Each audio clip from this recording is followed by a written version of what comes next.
Hello दोस्तों, मैं Rajesh Chaudhary education के इस प्लेटफॉर्म पर आपका बहुत बहुत स्वागत करता हूं, अभिनंदन करता हूं।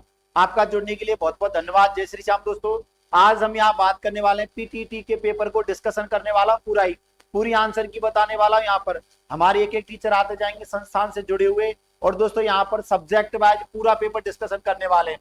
मैं यहाँ पर रीजनिंग वाला सेगमेंट लेकर आया हूँ, पूरे 50 क्वेश्चन के आंसर बताने वाला हूँ। यहाँ पर दर्शाया गया क्वेश्चन नंबर 1 देख लेना। ये सीरीज नंबर बी है, आपका जो भी सीरीज रहा होगा आप क्वेश्चन के हिसाब से मैच कर लें। अच्छा, मैं क्वेश्चन नंबर 1 की बात करता हूँ। ये वेन डायग्राम का, इसमें पूछा गया है कि भोजन मटर और सब्जियों के बीच कौन सा वेन डायग्राम दर्शाएगा। अच्छा, आपको बताए भोजन भोजन के बीच आएंगे सब्जियां और सब्जियों के बीच कौन आएगी भैया, मटर। तो ऑप्शन नंबर ए करेक्ट होने वाला है इसमें। इसके बाद क्वेश्चन नंबर 2 की मैं बात करूं। क्वेश्चन नंबर 2 में डायरेक्ट अपोजिट किया हुआ है। जैसे यहाँ पर बता देता हूँ दोस्तों, एक कोडिंग डिकोडिंग का है। यहाँ पर प्रेशर है ना, इसको पकड़ के, ई को पकड़ के और आगे ले आया भैया। E double R U S double E S E R P लिखा गया है। अच्छा, तो इसने कहा सक्सेस को क्या लिखा जाएगा, तो हमें पीछे से एस को पकड़ के लाना है। तो डबल एस ई, अच्छा double S E double C U S, ये क्या double S E double C U S. Option number कौन सा होगा, ए ऑप्शन। इसके बाद क्वेश्चन नंबर 3 की चर्चा करूं। क्वेश्चन नंबर 3 यहाँ पर अल्फाबेट सीरीज का है। यहाँ देखो ए का नंबर कितना है, एक। एक और 3 कितना, चार। चार और 3 7, 7 और 3 10। 10 पर कौन आता है, जे आता है। तो जे वाला ऑप्शन है क्या कोई, है। ऑप्शन नंबर कौन सा है भैया, सी, जे के साथ ओ।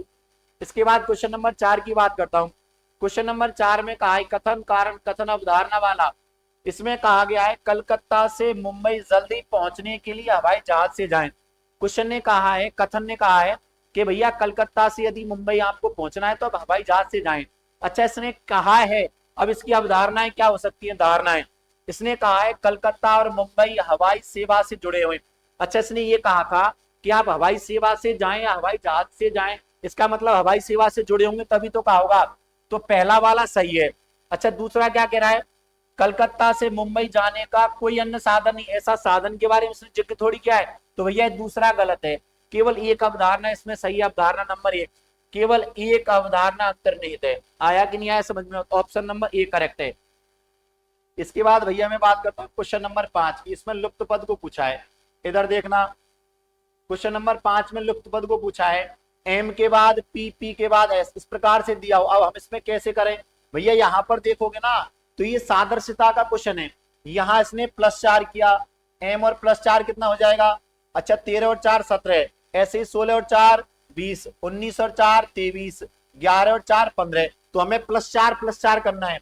तो सी का नंबर कितना है, 3 और 4 7। 7 पर कौन है, जी। अच्छा, जी आएगा। इसके बाद 11 और 4 15, 15 पर वो आएगा, जी के साथ O. Option number V, G O D cube. इसके बाद क्वेश्चन नंबर 6 कह रहा है निम्नलिखित में से कौन सा वैनारिक भाषा फ्रेंच और जर्मन को दर्शाता है। अच्छा, मुझे बताओ, भाषा के अंतर्गत फ्रेंच भी आएगी और जर्मन भी आएगी, लेकिन अलग अलग होंगी। तो यहाँ पर डायग्राम नंबर डी जो दर्शा रहा ना, भाषा के अंतर्गत फ्रेंच भाषा आएगी, जर्मन आएगी, लेकिन दोनों अलग अलग है। फ्रेंच और जर्मन के बीच कोई कोऑर्डिनेशन नहीं है, मतलब ये दोनों भाषाएं अलग है। क्वेश्चन नंबर 7 की मैं बात करता हूँ। यहाँ पर भैया क्वेश्चन नंबर 7 में एक मूल शब्द दे दिया इसने, पेस्टल दिया है। अच्छा, यहाँ पर 6 होना चाहिए, 1 2 3 4 5 6, क्योंकि इसने शब्द कितने, 1 2 3 4 5 6, 6 अल्फाबेट्स का यूज किया और उनके लिए केवल 5 अक्षर दिए। तो कहीं ना कहीं यहाँ पर 6 और होना चाहिए। एज इट इज कुछ नहीं करना, जो इसने पिकॉक पूछा है ना, इसके नंबर देखो, पी का नंबर कितना है, 1। तो यहाँ पर भैया 1 6 2 8 7, 1 6 2 8 7 8 9 होने वाला है। देख लो यहाँ पर डबल सी है, तो सी का नंबर कितना है, सी का नंबर यहाँ पे 8 है, तो 8 दो बार आना चाहिए, यस। ऑप्शन नंबर कौन सा है भैया, सी। इसके बाद क्वेश्चन नंबर 8 की मैं चर्चा करूं। अच्छा, इसने शब्द दे दिए। ये भी देखो, अल्फाबेट सीरीज के काफी सारे क्वेश्चन आए। मैंने लगातार कहा था कि आपको मोस्टली अल्फाबेट सीरीज के लगभग 4-5 क्वेश्चन देखने को मिलेंगे, और हुआ भी कुछ ऐसा ही। यहाँ पर दोस्तों इसने शब्दकोश के अनुसार जमाया है। तो यहाँ पर यदि मैं इनको बताऊंगा ना, तो सबसे पहले 3 नंबर आएगा भैया, CAL है। अच्छा, CALC है, यहाँ पर CALA है, मतलब सी वाला बाद में आएगा, CALC बाद में आएगा, CLC बाद में आएगा, ये तो बाद में आने वाले हैं। लेकिन CALA के बाद एम, ए के बाद एम, एम के बाद ओ के बाद एम के बाद आई, एम के बाद आई है, तो पहले 3 नंबर आएगा। 3 नंबर है क्या, पहले 3 number, 1 number, 2 number, 5 number, 4 number. Option number कौन सा होने वाला, डी। इसके बाद देखो यहाँ पर +5 किया, 13 और 5 18, 18 और 10 28, 28 और 20 48, डबल कर रहा है, 5 दूनी 10, 10 दूनी 20, तो 20 दूनी कितना 40, तो यह 48 और 40 कितने हो जाएंगे 88, 88। जिस भी ऑप्शन होगा वही ऑप्शन सही है, option number D is the correct answer. Question number 10 की मैं बात करता हूं। क्वेश्चन नंबर 10 में कहा इसने, अच्छा कुछ शब्द दे दिए इसने कि भैया इनको आप शब्दकोश के अनुसार जमाओ, उसके अनुसार जमाओ सार्थक क्रम के अनुसार। पहले इसने दिया परीक्षा, कक्षा, प्रवेश, परिणाम और शिक्षण। सबसे पहले हम प्रवेश के लिए यहाँ पर आवेदन करेंगे, प्रवेश लेंगे। अच्छा प्रवेश लेंगे तो भैया कक्षा में प्रवेश लेंगे, मतलब पहले लिया मैंने प्रवेश, किस में लिया कक्षा में, मतलब नंबर 2। और कक्षा में प्रवेश लेने के बाद प्रवेश लिया किस में कक्षा में, अब कक्षा में क्या होगा शिक्षण होगा, शिक्षण होगा तो भैया शिक्षण के बाद परीक्षा भी लगेगी, परीक्षा लगने के बाद उसका परिणाम भी आएगा। इसका मतलब भैया यहाँ पर इनका सीक्वेंस बनता है 3 2 5 1 4, 3 2 5 1 4 है क्या कोई option, 3 2 5 1 4, option number C is the correct answer. इसके बाद क्वेश्चन नंबर 11 की मैं बात करूं, क्वेश्चन नंबर 11 में कह रहा भैया, अच्छा डॉक्टर का संबंध जो दवाई से है ना, वो शिक्षक का संबंध ज्ञान से होगा। जैसे डॉक्टर का काम दवाई देना है, शिक्षक का काम है ज्ञान प्रेषित करना या ज्ञान देना। क्वेश्चन नंबर 11 की मैं 12 की मैं बात करता हूँ। क्वेश्चन नंबर 12 में कह रहा है निम्नलिखित में से विषम को खोजें। अच्छा हाथी, खरगोश और जिराफ ये सब शाकाहारी हैं, लेकिन शेर ऐसा जानवर है जो भैया मांसाहारी है, तो यहाँ पर शेर इन 4 में अलग है। क्वेश्चन नंबर 12 में डी ऑप्शन होने वाला है शेर। क्वेश्चन नंबर 13 की मैं बात करता हूँ। क्वेश्चन नंबर 13 में कहा है भैया इसने 6:20 पर घड़ी की दोनों सी, अच्छा 6:20 पर है ना, तो 70 डिग्री का कौन होगा, कितने डिग्री का कौन होगा 70 डिग्री का, क्योंकि यहाँ पर दोस्तों 6 और 20 के बीच आपको पता है 2 खाने मतलब 60 डिग्री, और 20 को डिग्री और चलिए वो मतलब 20 मिनट और चलिए घंटे वाली, तो 10 डिग्री चलेगी, मतलब 70 डिग्री का कौन होगा। क्वेश्चन नंबर 14 में इन सबको मल्टीपल क्या है 21 गुना 10, ऐसे ही यहाँ पर मल्टीपल करने के बाद दोस्तों 120 आना चाहिए, तो क्या लाऊं मैं यहाँ पर 5 लाऊंगा, 8 5 40 और 40 गुना 3 120 हो जाएगा। यहाँ पर क्या आएगा ऑप्शन नंबर ए 5 आएगा। ये जो आपको दिया हुआ है ना डायग्राम, इसमें ऑप्शन नंबर भैया ए आने वाला है। क्वेश्चन नंबर 15 की मैं बात करूं, एक एक क्वेश्चन को डिटेल में समझाने वाला हूं। अच्छा क्वेश्चन नंबर 15 बैनारेख वाला है, ये सॉरी एक इसने डायग्राम दे दिया ग्राफ वाला है, एक बार आप ग्राफ को देख ले, वैसे आपके हाथ में पेपर है सबके में। क्वेश्चन नंबर 15 की मैं बात करूं तो क्वेश्चन नंबर 15 में कह रहा है किस महीने के दौरान पिछले महीने की तुलना में बिक्री का अनुपात सर्वाधिक हुआ है, तो भैया जून महीना है जिसमें पिछले महीने के अनुपात में बिक्री ज्यादा हुई है। देखो जून है ना, मई के अनुपात में यहाँ दोस्तों 400 की वृद्धि हुई है, कितने की वृद्धि हुई है 400 की वृद्धि हुई है। इसका मतलब यहाँ पर कौन सा रहने वाला है ऑप्शन नंबर ए रहने वाला है। कौन सा रहेगा भैया ऑप्शन नंबर ए। थोड़ा सा आप कॉम्प्रोमाइज कर ले, थोड़ी सी टेक्निकल प्रॉब्लम आती है कभी कभी। औसत बिक्री दर क्या होगी, अच्छा औसत बिक्री दर का यहाँ पर क्वेश्चन पूछा है, तो भैया यहाँ पर 780 है, ऑप्शन नंबर डी। निम्नलिखित में से किस अवधि में बिक्री में लगातार वृद्धि हुई है, आपको पता होगा जून से अगस्त वाला डायग्राम लगातार वृद्धि को दर्शाता है। इधर देखो ये जून से, और यदि मैं बात करूं दोस्तों यहाँ तक अगस्त वाला, तो ये लगातार वृद्धि हुई है, जून के बाद जुलाई, जुलाई के बाद अगस्त, यहाँ तो ग्राफ गिरा है मई में तो, लेकिन जून के बाद लगातार बिक्री दर बढ़ी है। तो यहाँ पर भैया क्वेश्चन नंबर कौन सा सही होने वाला है, क्वेश्चन नंबर 17 में ऑप्शन नंबर सी जून से अगस्त में। अब मैं बात करूं क्वेश्चन नंबर 18 की। क्वेश्चन नंबर 18 कह रहा है यदि महीने का 7वां दिन शुक्रवार है तो अच्छा शुक्रवार 3 दिन पहले का था, इसने कहा है देखो समझना क्वेश्चन को, यदि महीने का 7वां दिन शुक्रवार से 3 दिन पहले का है, अच्छा शुक्रवार से 3 दिन पहले का जो 7 तारीख होनी चाहिए, तो शुक्रवार से 3 दिन पहले कौन सा वार होगा, शुक्रवार से पहले गुरुवार, गुरुवार से पहले बुधवार, और 3 दिन पहले क्या वार होगा भैया मंगलवार। यहाँ पर यदि डिफरेंस निकालो 7 तारीख को मंगलवार निकला, कौन सा वार निकला मंगलवार, तो इसने 19 तारीख को पूछा है तो रविवार होगा। कौन सा वार होगा भैया रविवार। निम्नलिखित में से कौन सा संगत है, कावेरी, गंगा और चंबल ये तो नदियां हैं, लेकिन भाखड़ा भैया क्या है बांध है, भाखड़ा क्या है बांध है, ये थोड़ा सा असंगत दिख रहा है इसमें। इसके बाद क्वेश्चन नंबर 20 पर चलता हूँ, एक एक क्वेश्चन को डिटेल में बताने वाला हूँ, समझते हुए चले। इसने कहा है उपयुक्त आकृति का चयन करें जो पूरा करेगी, अच्छा इस आकृति को पूरा कौन करेगी, क्वेश्चन नंबर 20 में देख लें एक बार। ये भैया एक आयत दे दिया या वर्ग दे दिया, इसमें एक सर्किल बनाए, अच्छा पहले सर्किल अंदर, पहले अंदर आयत सर्किल, ऐसे देखो त्रिभुज के अंदर ये वाली विधि, और फिर इसके बाद भैया अच्छा ये देखो लास्ट वाला है ना, इसके अंतर्गत त्रिभुज बनाया, फिर इसके अंतर्गत फिर से आयत बना दिया। ऐसे पहले त्रिभुज बनाना है, कौन बनाना है, त्रिभुज, और त्रिभुज के अंतर्गत ये वाली होगी और इसके अंतर्गत फिर त्रिभुज होगा। कोई है क्या ऑप्शन? Option number D. देखो इस बच्चे ने सही किया है, option number D is the correct answer. इस बच्चे के काफी सारे क्वेश्चन सही है जिसका मैंने पेपर यहाँ पर लिया है। ये वाला क्वेश्चन इसका गलत है। निम्न आकृति में कितने त्रिभुज होंगे? 11 त्रिभुज है भैया, गिन लेना एकदम ठोक के, 11 त्रिभुज है। मैं आपको डिटेल में भी लेके आने वाला हूँ ये पेपर, अभी के लिए सीधा सीधा आंसर बताते जाऊंगा मैं। अच्छा, अनुपस्थित को देखना है कौन सा यहाँ पर लुप्त होगा। ये भी सीधा मल्टीपल है, सीधा ही मल्टीपल है, तो उनको मल्टीपल करोगे, 35 गुना 9 करोगे तो भैया 315 आएगा। कितना आएगा? 315। Option number D. Question number 22 option number D. इसके बाद क्वेश्चन नंबर 23 की मैं चर्चा करूं। इसने कहा है क्वेश्चन नंबर 23 में, ए किसी कार्य को 12 दिन में करता है, पूरा कर सकता है, ए और बी मिलकर करते तो 1/8 में। तो बताओ ये भैया बी अकेला, अच्छा मैंने बताया दो मिलकर काम करे 1/8 और अकेला करता है 1/12। यदि दोनों की जो कार्य क्षमता उसमें से एक की कार्य क्षमता घटा दें तो भैया अकेले की बच जाएगी। एलसीएम या 24, 3 - 2 कितना बचा? 1/24। इसका मतलब भैया अकेला व्यक्ति कितने दिन में करेगा? इसकी कार्य क्षमता 1/24, तो एक काम को कितने दिन में करेगा? ये 24 दिन में।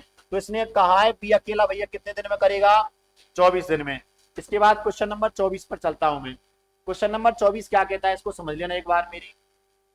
क्वेश्चन नंबर 24 कहता है भैया, देखो क्वेश्चन नंबर 24 क्या कह रहा है, लगातार रूप से मैं आपके साथ बना हूं। इसने कहा है कि यदि भैया दांत, ये क्या हो जाता है बार बार में, यदि दांत काटने में काम आता है ना तो पैर चलने में काम आएगा, झाड़ू उड़ाने में काम आता है, ट्यूबलाइट गर्मी। ऐसा इसमें कुछ भी लॉजिक नहीं है इसका, केवल ये कि भैया ये जो पैर है ना, पैर ये चलने में काम आएगा। बात समझ में आएगी नहीं आई? इसके बाद क्वेश्चन नंबर 24 की चर्चा मैंने कर दी। अब क्वेश्चन नंबर 25 को मैं बता देता हूँ। क्वेश्चन नंबर 25 में कह रहा है, अच्छा लो लो भैया कर लो बात, ऐसे भी क्वेश्चन आते। मैंने कहा था पीटीटी में एकदम लल्लू पेपर आएगा, ऐसा ही हुआ। जिन भी बच्चों ने पढ़ी है ना उनको सबको पता है कि कैसा पेपर आया है। कौन सा लीप वर्ष है जिसमें 4 का भाग लीप वर्ष होगा?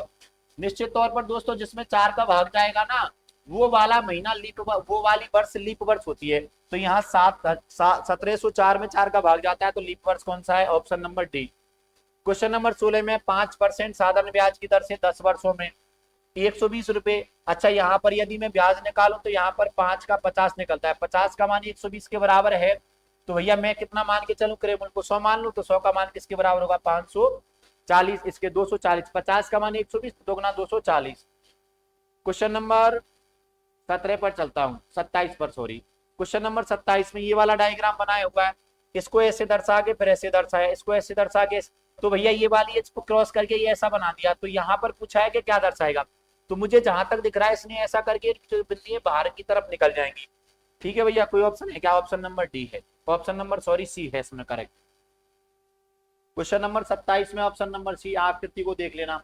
ये लो मिरर इमेज आ गया, मिरर इमेज आ गया, इसके साथ ऐसे मिरर लगा दो।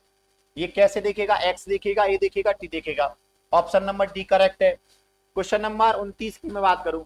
अच्छा इसने कहा है रघु और बाबू जुड़वा है, रघु और बाबू जुड़वा है, बाबू बहन है रीना की, अरे बाबू की बहन रीना है, सॉरी बाबू की बहन कौन है? रीना। तो इस ऑप्शन में पूछा है राजेश का राजन से, तो इसमें यदि आप निकालोगे ना राजेश का राजन से पूछा है तो राजन राजेश को क्या बुलाएगा? यहाँ पर भैया ससुर जी बुलाएगा, जिन्होंने भी दामाद किया है गलत किया है, क्या बुलाएगा भैया? ससुर जी बुलाएगा, क्योंकि ये इसकी पुत्री का वो है। अब आगे देखते हैं भैया, क्वेश्चन नंबर 30 की मैं बात करता हूं। यहाँ पर औसत का अच्छा 10 से लेकर 20 तक सम संख्या 10, 12, 14, 16, 18 और 20, इनका यदि औसत करोगे ना तो राशियों का योग बेटा, राशियों की संख्या, राशियों का योग 90 हो रहा है, और राशियों की संख्या कितनी है? 1 2 3 4 5 6, तो यहाँ पर 15 छिक्की 90, कितना निकला भैया? 15। Option number B is the correct answer. Question number 31 की मैं बात करता हूँ। एक श्रृंखला दे दी, देख लो कितने आसान क्वेश्चन है, जिसने भी पढ़ा होगा पता है।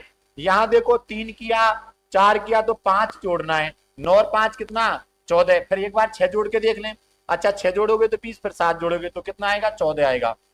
ऑप्शन नंबर यहाँ पर डी करेक्ट है। क्वेश्चन नंबर 32 की मैं बात करूं, देखो अब तुम ही देख लो कैसा पेपर आता है, तुम पढ़ते रहते हो पता नहीं कैसा आएगा पेपर, देख लो लल्लू आया बिल्कुल। यहाँ पर इन दोनों को जोड़कर वर्ग क्रिया, 3 और 2 5 का वर्ग कितना? 25। ऐसे भैया 15 और 6 21 का वर्ग, 441। तो मुझे बताओ 13 और 12 25, 25 का वर्ग कितना होगा 625। लो भैया कर लो बात। ये 17 का वर्ग 289 आपको पता है। Option number D is the correct answer. Question number 33 की मैं बात करूं, एक लड़के का परिचय देते हुए, ये क्वेश्चन ऐसा है तो निश्चित तौर पर बोनस होना चाहिए, क्योंकि यहाँ पर जो आंसर आएगा ना, उसने पूछा है लड़की का उस लड़के से, मतलब ये लड़का लड़की को क्या बुलाएगा, तो यहाँ भाई बहन वाला संबंध निकलता है, लेकिन यहाँ पर बहन बुलाएगा भैया, वो क्या बुलाएगा बहन, लेकिन बहन तो ऑप्शन में है ही नहीं, कईयों ने भाई मान रखा है, लेकिन यदि भाई भी मानता तो भी गलत है, क्योंकि यहाँ बहन होना चाहिए। बात समझ में आई कि नहीं आई, मैंने आपको खूब ढंग से समझाया है। इसके बाद क्वेश्चन नंबर भैया मैं 34 की बात करता हूँ, ये कईयों के समझ में नहीं आया। अरे वेक का मतलब होता है पकाना, बेक से बेकरी बनाया, आपको पता है, तो क्या होता है भैया पकाना। अच्छा इसने कहा है यदि टीवी को रेडियो कहा जाए, रेडियो को ओवन कहा जाए, ओवन को ग्राइंडर कहा जाए, ग्राइंडर को आयरन, अच्छा तो पकाएंगे कहाँ, महिला बेक किस में करेगी, खाना किस में पकाएगी भैया, ओवन में पकाती बेसिकली, आपको बताया, तो ओवन को क्या कहा, ग्राइंडर कहा। ऑप्शन नंबर कौन सा होगा, C is the correct answer. Question number 35 की मैं बात करता हूं, यहाँ पर क्वेश्चन नंबर 35 में देखो +3 किया, 35 के बाद 37 के बाद 40 +3 +5, इसके बाद +7, 7 के बाद 9, 9 के बाद 11, 11 के बाद 13, तो 13 के बाद कितना 15, 85 + 15 भैया कितना हो जाएगा 100। अरे पता है ना कितना हो जाएगा 100, तो ऑप्शन नंबर कौन सा ए करेक्ट है। इसके बाद क्वेश्चन नंबर 36, अरे कुछ नहीं किया इसने +3 कर दिया, कोई और लॉजिक नहीं लग रहा, 2 और 3 कितना 5, और 5 को रिपीट कर दिया तो 6 और 3 कितना होगा 9, तो 9 को रिपीट करूंगा तो कितना भैया 99 आएगा, और कोई लॉजिक नहीं है इसमें। क्वेश्चन नंबर 37 की मैं बात करता हूँ, एक परिवार घूमने जाता है, एक परिवार घूमने जाता है, पुत्री अपने पिता से आगे है, अच्छा पुत्री अपने पिता से आगे चल रही है, मतलब पिताजी पीछे हैं और भैया पुत्री आगे है, ठीक है, पुत्र अपनी माता से पीछे चल रहा है और पिता से आगे, अच्छा पिता तो सबसे पीछे रह गया, ये पुत्र भी पिता से आगे लेकिन माता से पीछे, तो माता तो कहीं आगे रही होगी, इसने पूछा है तो सबसे पीछे कौन है, तो पिताजी है भैया। Option number B is the correct answer. Question number 38 है, इसमें सबके तोते उड़ गए, तोते क्यों उड़ गए, क्योंकि भैया ये सब है ना, ये सब इनके राज्य नृत्य हैं, ये यहाँ पर घूमर है, ये भैया राजस्थान का है, बिहू यहाँ पर असम का है, और गरबा गुजरात का है, तो यहाँ पर भागड़ा की बात करूँ ना तो ये पंजाब, ये सब शास्त्रीय नृत्य है। घूमर जीके का क्वेश्चन है, लेकिन यहाँ पर मुझे भागड़ा बताया गया कि भैया यहाँ पर भागड़ा सही होने वाला है। हाँ ये बाकी के सब है ना, ये सब शास्त्रीय नृत्य हैं। ये जीके वाले सर आपको और डिटेल में बता देंगे, भले आप चाहो तो डिटेल में अपन बात कर लेंगे इसकी। क्वेश्चन नंबर में बात करूं 39 की, क्वेश्चन नंबर 39 को थोड़ी देर स्किप कर देते हैं, क्योंकि अभी इसका मुझे कुछ भी पता नहीं चला, सही बताऊं मैं आपको। इसके बाद क्वेश्चन नंबर 40 की मैं बात, हाँ सही बात है, इसमें नीला का कोई सतुना, तुम्हारा भी मुश्किल ही लगा होगा। क्वेश्चन नंबर 40 इसको छोड़ूंगा नहीं, लेकिन बात बता रहा हूँ छोड़ूंगा नहीं, इसका भी आंसर आपके सामने आ जाएगा। क्वेश्चन नंबर 40 की मैं बात करूं, क्वेश्चन नंबर 40 में कहा है भैया इसने निम्नलिखित, तो अच्छा दूसरों से अलग कौन है, ये देख, अब ये देख लो, यदि तुम्हें पता हो तो ये अलग ही ऑप्शन निकल गया है। ये भैया ये जो तीनों है ना, श्रीलंका, जापान और न्यूजीलैंड, ये तीनों ही भैया चारों तरफ से जलीय सीमा से घिरे हुए हैं, मतलब इनकी मैं बात करूं आइसलैंड है, लेकिन ये दो तरफ से तो भूभाग से घिरा हुआ, दो तरफ इसके पानी है, स्थल के कारण ये अलग है भैया। ऑप्शन नंबर डी होने वाला है यहाँ पर अलग कौन है, ऑप्शन नंबर डी अलग है। क्वेश्चन नंबर 40 में ऑप्शन नंबर डी अलग है। इसके बाद क्वेश्चन नंबर 41 की मैं बात करूं, अच्छा इसने कहा है भैया दिए गए उत्तरों में से कौन सा शब्दों के सार्थक क्रम को बताएगा। सबसे पहले किसको ले लें, ललाट, 5 है क्या, 5 सबसे पहले, ललाट के बाद कौन आएंगी, आंख, ठीक है, 5 2 कान आगे, फिर नाक आएगी, फिर ओठ आएंगी, 5 2 4 3 1, ये ऑप्शन रहने वाला है, option number C. Question number भैया अगले की मैं बात करूं, क्वेश्चन नंबर 42, इसमें मैं बात करूं भैया गणित के कई क्वेश्चन है। इसने कहा एक व्यक्ति किसी वस्तु को निश्चित मूल्य पर बेचने पर 20% का लाभ, मान लो 100 रुपए पर 100 रुपए इसका क्रय मूल्य था, 120 में बेचता है, तभी तो 20% का लाभ हुआ, 20% का लाभ होगा तो 120 में बेचेगा। इसने कहा यदि इसे दोगुने मूल्य पर बेचे, मतलब भैया 240 में बेचे, कितने में बेचे 240 में, तो पुराने विक्रय मूल्य पर कितना प्रतिशत लाभ होगा। अच्छा कितने का लाभ हुआ, विक्रय मूल्य पर पूछा इसने, क्रय मूल्य पर नहीं, पुराने विक्रय मूल्य पर कितना, 120 का लाभ हुआ, किस पर भैया, पुराने पर, 120 का लाभ 120 पर, तो 100% लाभ हुआ, कितना हुआ भैया 100% लाभ हुआ। यदि क्रयमूल्य पर पूछता जब तो 140 था, लेकिन इसने विक्रयमूल्य पर पूछा तो कितना हो गया 100%। क्वेश्चन नंबर 43 की मैं बात करता हूं। क्वेश्चन नंबर 43 को थोड़ा सा समझना। इसने ऑप्शन दिया पहले उंगली को लेना है, इसके बाद हथेली को लेना है, मतलब 5 के बाद 4, हथेली के बाद कौन आएगी भैया कलाई। अरे कौन आएगी, कलाई आने वाली है। ये उंगली, उंगली के बाद ये हथेली, हथेली के बाद ये कलाई, कलाई के बाद आने वाली है कौनी, कौन आएगी भैया कौनी 3 नंबर, और कौनी के बाद कंधा आने वाला है। ये ऑप्शन है क्या 5 4 2 3 1 है। देखो इस बच्चे के ज्यादातर क्वेश्चन सही है। Option number D is the correct answer. इसके बाद क्वेश्चन नंबर 44 की मैं बात करूं। इसने एक फिर कोड दे दिया, इसमें भी कुछ नहीं है, सीधा सीधा नंबर दिया है कि बी का मतलब 5 है, ओ का 3 है, ए का 1 है, आर का 6 है, डी का 9 है। तो ऐसे ही आपको जमा देना है। अच्छा इसने पूछा है NODA, एन देखो एन का नंबर कितना है, एन का नंबर 2 है, देखना 2 से अच्छा सब शुरू हो रहे हैं। अच्छा ई का नंबर कितना है, ओ पूछा है हमसे, ओ का नंबर कितना है 3 है, 2 के बाद 3 है क्या कहीं, ये रहा ऑप्शन नंबर ए होने वाला, ऐसे देख लिया करो बस। इसके बाद क्वेश्चन नंबर 45 की मैं बात करता हूं। Question number 45 interesting question. इसने कुछ नहीं किया है, इसको गुना 5 करके प्लस 1 कर दिया। 3 गुना 5 15 प्लस 1, 16 गुना 5 80 प्लस 1, 81 गुना 5 प्लस 1। तो ये भी गुना 5 प्लस 1 करोगे ना, पहले करना गुना 5 प्लस 1। तो भैया यहाँ पर 2031 आने वाला है। 406 गुना 5 प्लस 1 करना, तो ये जो आएगा 6 पंजे 30, 4 पंजे 20, प्लस 1 करोगे ना तो 2031 आएगा। कितना आएगा 2031। Option number B is the correct answer. इसके बाद क्वेश्चन नंबर 46 की मैं बात करता हूं। क्वेश्चन नंबर 46 में कहा आधे घंटे में एक घड़ी की लंबी वाली, लंबी वाली कहा है, लंबी वाली कौन सी होगी भैया, मिनट वाली होती है लंबी वाली। तो मिनट वाली आधे घंटे में कितना कोण बनाएगी, लो 180 डिग्री। आधे घंटे में आधा चक्कर चल लेती है, आया कि नहीं आया समझ में, तो 180 डिग्री का कोण बनाएगी। इसके बाद क्वेश्चन नंबर 47 की मैं बात करता हूँ। क्वेश्चन नंबर 47 अच्छा है, थोड़ा सा समझने वाला है। देखो इसने क्या कहा है, निम्नलिखित 5 आकृतियों में से 4 आकृतियां किसी न किसी प्रकार एक समान है और एक आकृति में से भिन्न है, तो उस भिन्न वाली आकृति को देखना है कौन सी डिफरेंट है, डिफरेंट फिगर कौन सा है। देखते हैं चलो लाओ, ठीक है ठीक है ठीक है ठीक है। ये दो तरफ ये अच्छा ये वाली है क्या कोई आकृति, देखो किसी में है क्या, ये दे देखो बच्चे ने सही किया है। ऑप्शन नंबर डी देखो यहाँ पर ये दोनों एक तरफ पहन के हीरे, यहाँ भी दोनों एक तरफ है, यहाँ भी दोनों एक तरफ है, लेकिन यहाँ नीचे और यहाँ ऊपर है। Option number D is the different, option number D is the correct answer. Question number 48 की मैं बात करता हूँ भैया।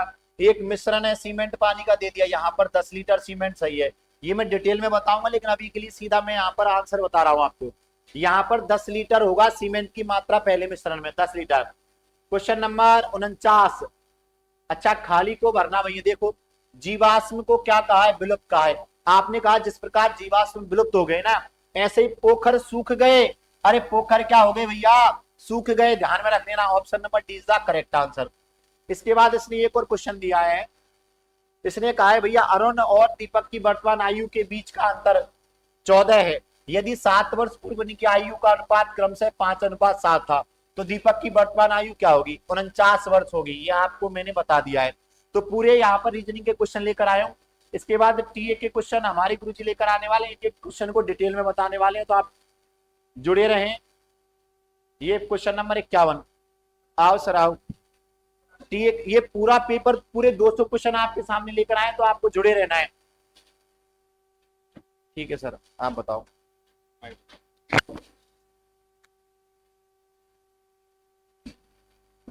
जैसा कि सर ने आपको रीजनिंग के क्वेश्चन सारे करवा चुके हैं, मैं टीए क्वेश्चन आपको करवा रहा हूँ। देखो एक छात्र जल्दी सीखता है जबकि दूसरा छात्र को सीखने में अधिक समय लगता है। यह सिद्धांत दर्शाता है सामान्य से विशेष तक व्यक्तिगत विभिन्नता, निरंतरता और अंतर संबंध। इसके अंदर आएगा बेटा व्यक्तिगत भिन्नता, क्योंकि एक व्यक्ति में दूसरी व्यक्ति से सीखने की अलग क्षमता होती है। आंसर नंबर 2, ठीक है ना बेटा। अब अगला क्वेश्चन है अपना, एक प्रभावी शिक्षण सामग्री वह है जो रंग बिरंगी तथा आकर्षक हो। सेकंड ऑप्शन है सभी ज्ञानेंद्रियों को सक्रिय करती हो, सभी छात्रों को स्पष्ट दिखाई देती हो, या फिर महंगी हो। तो सबसे अच्छा जो लगेगा इसमें सभी ज्ञानेंद्रियों को सक्रिय करती हो। क्या सभी ज्ञानेंद्रियों को सक्रिय करती हो, ऑप्शन नंबर सेकंड। कौन सा, ऑप्शन नंबर सेकंड। अगला क्वेश्चन अपने पास, कक्षा में संप्रेषण का महत्व है क्योंकि वह कक्षा के वातावरण को सक्रिय बनाता है। सेकंड है, इसमें मात्र बातें होती हैं, इसमें विचारों और सूचनाओं का आदान प्रदान होता है। यह अध्यापक और छात्र दोनों को प्रतिपुष्टि देता है। इसके अंदर होगा बेटा सबसे पहला ये कक्षा के वातावरण को सक्रिय बनाता है। क्या? कक्षा के वातावरण को सक्रिय बनाता है। सेकंड क्वेश्चन, अगला क्वेश्चन है हमारे पास, दिएगा, यदि एक विद्यार्थी आपकी कक्षा में अनुपस्थित रहता है तो एक अध्यापक के रूप में आपका क्या करेंगे? यानी कि आप जो अध्यापक हो और आपका एक विद्यार्थी जो लगातार अनुपस्थित रह रहा है तो आप क्या करोगे?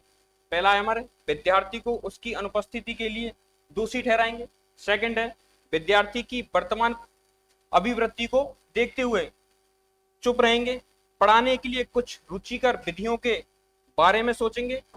और अगला है अपने पास, कारणों को जानेंगे तथा उन्हें दूर करने का प्रयास करेंगे। इसमें सबसे जो अच्छा आंसर लग रहा है ये हमें, कारणों का पता लगाएंगे, उनकी कमियों को दूर करेंगे। ठीक है ना। अगला क्वेश्चन अपने पास, बालकों के माता पिता शिक्षकों से क्या अपेक्षा करते हैं? जो बालकों के माता पिता हैं, जब बालकों को विद्यालय के अंदर भेज रहे हैं तो उनसे क्या कहते हैं कि अपेक्षा रखते हैं वो? तो इसके अंदर आएगा, पहला है शिक्षक निष्पक्ष एवं योग्य हो। सेकंड, विषय वस्तु पर शिक्षक वर्चस्व हो। थर्ड है बालकों के प्रति सहानुभूति, प्रेम तथा अभिप्रेरणात्मक अभिवृद्धि का प्रदर्शन करें। तो इसमें जो सबसे अच्छा आंसर हमें लग रहा है वो यही है। कौन सा? बालकों के प्रति सहानुभूति, प्रेम तथा अभिप्रेरणात्मक अभिवृद्धि का प्रदर्शन करेंगे। अगला क्वेश्चन है हमारे पास, हाँ, पहला किंडरगार्टन विधि किसके द्वारा शुरू किया गया था? यह विलियम जेम्स नहीं है, बेंजामिन फ्रैंकलिन नहीं है, यह फेडरिक, कौन सा? फेडरिक बीमेल फॉवेल के द्वारा। किसके द्वारा? फॉवेल के द्वारा। ठीक है ना। अगला क्वेश्चन अपने पास दिएगा, प्राथमिक स्तर पर शिक्षा का माध्यम मातृभाषा में होना चाहिए। देश प्रेम की भावना विकसित करने के लिए नहीं, मातृभाषा के विकास के लिए। यह भी सही नहीं लग रहा हमें। थर्ड है विद्यार्थी को पाठ्य वस्तु समझने में सुविधा प्रदान करने के लिए। फोर्थ है अध्यापक कार्य को सरल बनाने के लिए, एक अध्यापक कार्य को सरल बनाने के लिए। तो सबसे अच्छा जो हमें ऑप्शन लग रहा है ये, विद्यार्थी को पाठ्य पुस्तक समझने में सुविधा प्रदान करने के लिए। ठीक है ना। अगला क्वेश्चन है हमारे पास, एक शिक्षक को बाल मनोविज्ञान का ज्ञान होना चाहिए। एक जो शिक्षक है उसको किसका ज्ञान होना चाहिए? कि बाल मनोविज्ञान का। किसका? बाल मनोविज्ञान का। शिक्षक को विद्यार्थी के व्यवहार से परिचित होने में। सेकंड है हमारे पास, शिक्षक को छात्र की तुलना करने और पहचानने में, शिक्षक कार्य को सरल करने में, विद्यार्थियों की भावनाओं को समझने के लिए। तो इसके अंदर जो ऑप्शन आएगा ये है बेटा, शिक्षक को विद्यार्थी के व्यवहार से परिचित होने के लिए। अगला क्वेश्चन है हमारे पास, दिएगा, आपके विचार में शिक्षण का पेशा होता है आरामदायक? नहीं। सम्मानित? हाँ। क्या होता है? सम्मानित। अच्छा वेतन? ये भी नहीं है। निराशाजनक? ये भी नहीं है। क्या है? सम्मानित। इसका आंसर क्या है? सम्मानित। अगला क्वेश्चन है हमारे पास, सामाजिक बुराइयों को दूर करने के लिए आप क्या करेंगे? घर घर जाकर लोगों को जागरूक करेंगे, रैलियों का आयोजन करेंगे, पोस्टर बनाएंगे, या कोई रुचि नहीं लेंगे? सबसे जो अच्छा ऑप्शन लग रहा है हमें यह है, घर घर जाकर लोगों को जागरूक करेंगे बुराइयों से। ठीक है ना। अगला क्वेश्चन है हमारे पास, यदि छात्र आपकी बात नहीं समझ रहे हैं, यदि छात्र आपकी बात नहीं समझ रहे हैं तो आप क्या करेंगे? उन्हें उनके हाल पर छोड़ देंगे? ये तो नहीं हो सकता। ठीक है। आप छात्रों पर दोषारोपण करेंगे? नहीं। उन्हें अन्य विधियों के से समझाने का प्रयास करेंगे। सबसे अच्छा ऑप्शन यही है कि उन्हें अन्य विधियों से समझाने का प्रयास करेंगे। अगला ऑप्शन है उदाहरणों द्वारा शिक्षण को सरल बनाने का प्रयास करेंगे। सबसे बेटर हमें ये लग रहा है, क्या? उदाहरणों के द्वारा शिक्षण को सरल बनाने का प्रयास करेंगे। ठीक है ना। अगला क्वेश्चन है हमारे पास, अपने पास क्वेश्चन है, शिक्षा सर्वाधिक सहायक है किसमें? बालक के सामाजिक विकास में। हाँ, शिक्षा सामाजिक विकास में करती है, लेकिन सेकंड है बालक के सर्वांगीण विकास में। हाँ, सर्वांगीण विकास भी करती है। बालक के मानसिक विकास में, शिक्षा मानसिक विकास भी करती है बालक का। एक है पैसा कमाने में, लेकिन हमें यहाँ पे सबसे ज्यादा आंसर जो अच्छा लग रहा है वो कौन सा है? वो है कि बालक के सर्वांगीण विकास में। किसमें? बालक के सर्वांगीण विकास में। अगर बालक का सर्वांगीण विकास होगा तो सामाजिक विकास भी हो जाएगा, उसका मानसिक विकास भी हो जाएगा, और जब उन्हें शिक्षा को सर्वांगीण रूप से दे दी तो पैसा कमाने में लग जाएगा, वो व्यवसाय भी करने लग जाएगा। ठीक है ना। अगला क्वेश्चन है अपने पास, विद्यार्थी ऐसे अध्यापक से ज्यादा सीखते हैं जो, यानी कि विद्यार्थी हैं वो ऐसे अध्यापक से ज्यादा सीखते हैं। ऑप्शन देखते हैं, सहानुभूतिपूर्ण व्यवहार करता है, हाँ सहानुभूति व्यवहार कर सकता है, लेकिन अगला कठोर हो, ये तो होगा ही नहीं। अगर कोई शिक्षक किसी विद्यार्थी के प्रति कठोर व्यवहार रखेगा तो बच्चा कैसे बढ़ेगा, वो तो डर पेगा बच्चा उससे। अगला क्वेश्चन है, जो अपने विचार संक्षेप में और स्पष्ट रूप से संप्रेषित करे, ये भी हो सकता है। और एक है कठिन परिश्रमी। कठिन परिश्रमी तो होता ही है शिक्षक, लेकिन जो सबसे ज्यादा जो हमें अच्छा लग रहा है वो क्या है, जो अपने विचारों को संक्षेप में स्पष्ट रूप से विद्यार्थी के पास भेजे, वो क्या होगा, सबसे बेस्ट टीचर होगा। ठीक है ना। अगला क्वेश्चन देखते हैं अपन। देखो अगला क्वेश्चन है हमारे पास, बच्चों के समग्र विकास के लिए सबसे अधिक आवश्यक तत्व है, यानी बच्चों का जो सर्वांगीण विकास करना, उसके लिए सबसे ज्यादा कौन सा आवश्यक तत्व कौन सा है, कि धार्मिक शिक्षा दे। धार्मिक शिक्षा स्कूलों में तो दी नहीं जाती है, नहीं दी जाती है ना, तो ये तो होगा ही नहीं। सांस्कृतिक कार्यक्रमों के द्वारा, हाँ सांस्कृतिक कार्यक्रम होते हैं स्कूल के अंदर। अगला ऑप्शन देखते हैं, सांस्कृतिक ज्ञान के द्वारा। सांस्कृतिक ज्ञान के द्वारा हो सकता है, लेकिन कहते हैं कि बुद्धि का विकास सांस्कृतिक कार्य से हो सकता है, लेकिन शारीरिक विकास कैसे होगा, खेल के द्वारा। किसके द्वारा होगा, खेल व खेल कूद के द्वारा। इसमें क्या बच्चा खेलेगा भी, शारीरिक विकास भी होगा, अपनी बुद्धि को भी लगाएगा। तो सबसे ज्यादा जो बेस्ट ऑप्शन लग रहा है वो क्या है, खेल व खेल के द्वारा। किसके द्वारा, खेल व खेल के द्वारा। अगला क्वेश्चन है हमारे पास, गृह कार्य जरूरी क्यों है, यानी कि जो शिक्षक विद्यार्थी को जो गृह कार्य देता है वो जरूरी क्यों, उसको देखो। ये छात्रों को घर पर पढ़ाई करने में मदद करता है, हाँ हो सकता है कि पढ़ाई करने के लिए मदद कर रहा है। अगला क्वेश्चन देखते हैं, स्वाध्याय का विकास करता है। हाँ स्वाध्याय का विकास तो कर रहा है, जब एक शिक्षक विद्यार्थी को गृह कार्य दे रहा है तो क्यों दे रहा है, कि घर जाके बच्चा पढ़े, घर जाके बच्चा पढ़े। अगला है, विद्यार्थी की समझ में विश्लेषण करने के लिए। नहीं, विद्यार्थी कैसे समझ विकसित कर रहा है, 1 से 8वीं तक का बच्चा वो कैसे समझ विकसित कर लेगा। अगला ऑप्शन है, लेखन कार्य को विकसित करने के लिए। इसमें जो सबसे अच्छा ऑप्शन लग रहा है वो क्या है, कि स्वाध्याय के विकास के लिए। किसके लिए, बच्चा जो सीख रहा है उसको घर जाके वो उतारे, और उतारेगा तो पढ़ेगा, और पढ़ेगा तो उसका स्वाध्याय का विकास होगा। अगला क्वेश्चन देखते हैं अपन,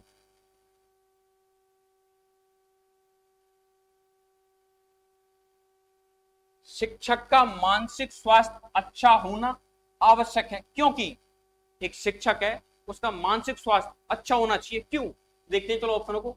बालक की शैक्षणिक प्रगति पर शिक्षक के मानसिक स्वास्थ्य का प्रभाव पड़ता है। हाँ, अगर शिक्षक स्वस्थ होगा और उसकी लैंग्वेज अच्छी होगी तो उसको, क्योंकि एक चीज कहते हैं कि विद्यार्थी को कॉपी करते हैं कौन, बच्चे। ठीक है ना, तो ये ऑप्शन कह सकते हैं, हाँ सही है। अगला देखते हैं, शिक्षक की व्यावसायिक उन्नति में सहायता मिलती है। व्यावसायिक उन्नति में शिक्षक का मानसिक स्वास्थ्य ये तो डिपेंड नहीं करता। ठीक है ना। अगला देखते हैं, इसमें शिक्षक की प्रतिष्ठा बढ़ती है ना, शिक्षक की प्रतिष्ठा थोड़ी बढ़ती है इसके अंदर। अगला देखते हैं, शिक्षक में अपने व्यवसाय के प्रति रुझान पैदा होता है ना। शिक्षक तो पहले से व्यवसाय में रुझान पैदा कैसे होगा, तो उसका जो सबसे अच्छा हमें ऑप्शन लग रहा है वो है, बालक की शैक्षणिक प्रगति पर शिक्षक के मानसिक स्वास्थ्य का प्रभाव पड़ता है। ठीक है ना। अगला क्वेश्चन देखते हैं अपन। अगला क्वेश्चन क्या कह रहा है हमसे, देखो अगला क्वेश्चन हमसे कह रहा है,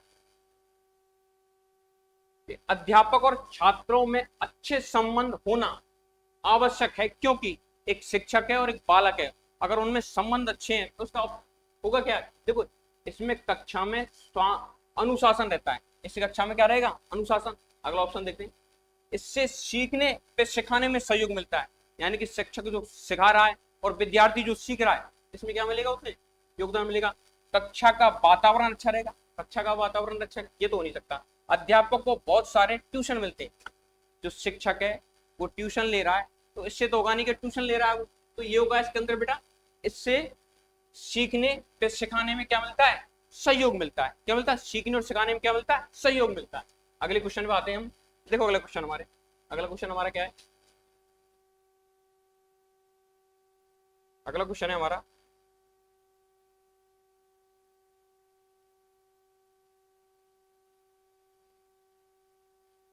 अगला क्वेश्चन हमारा है, देखो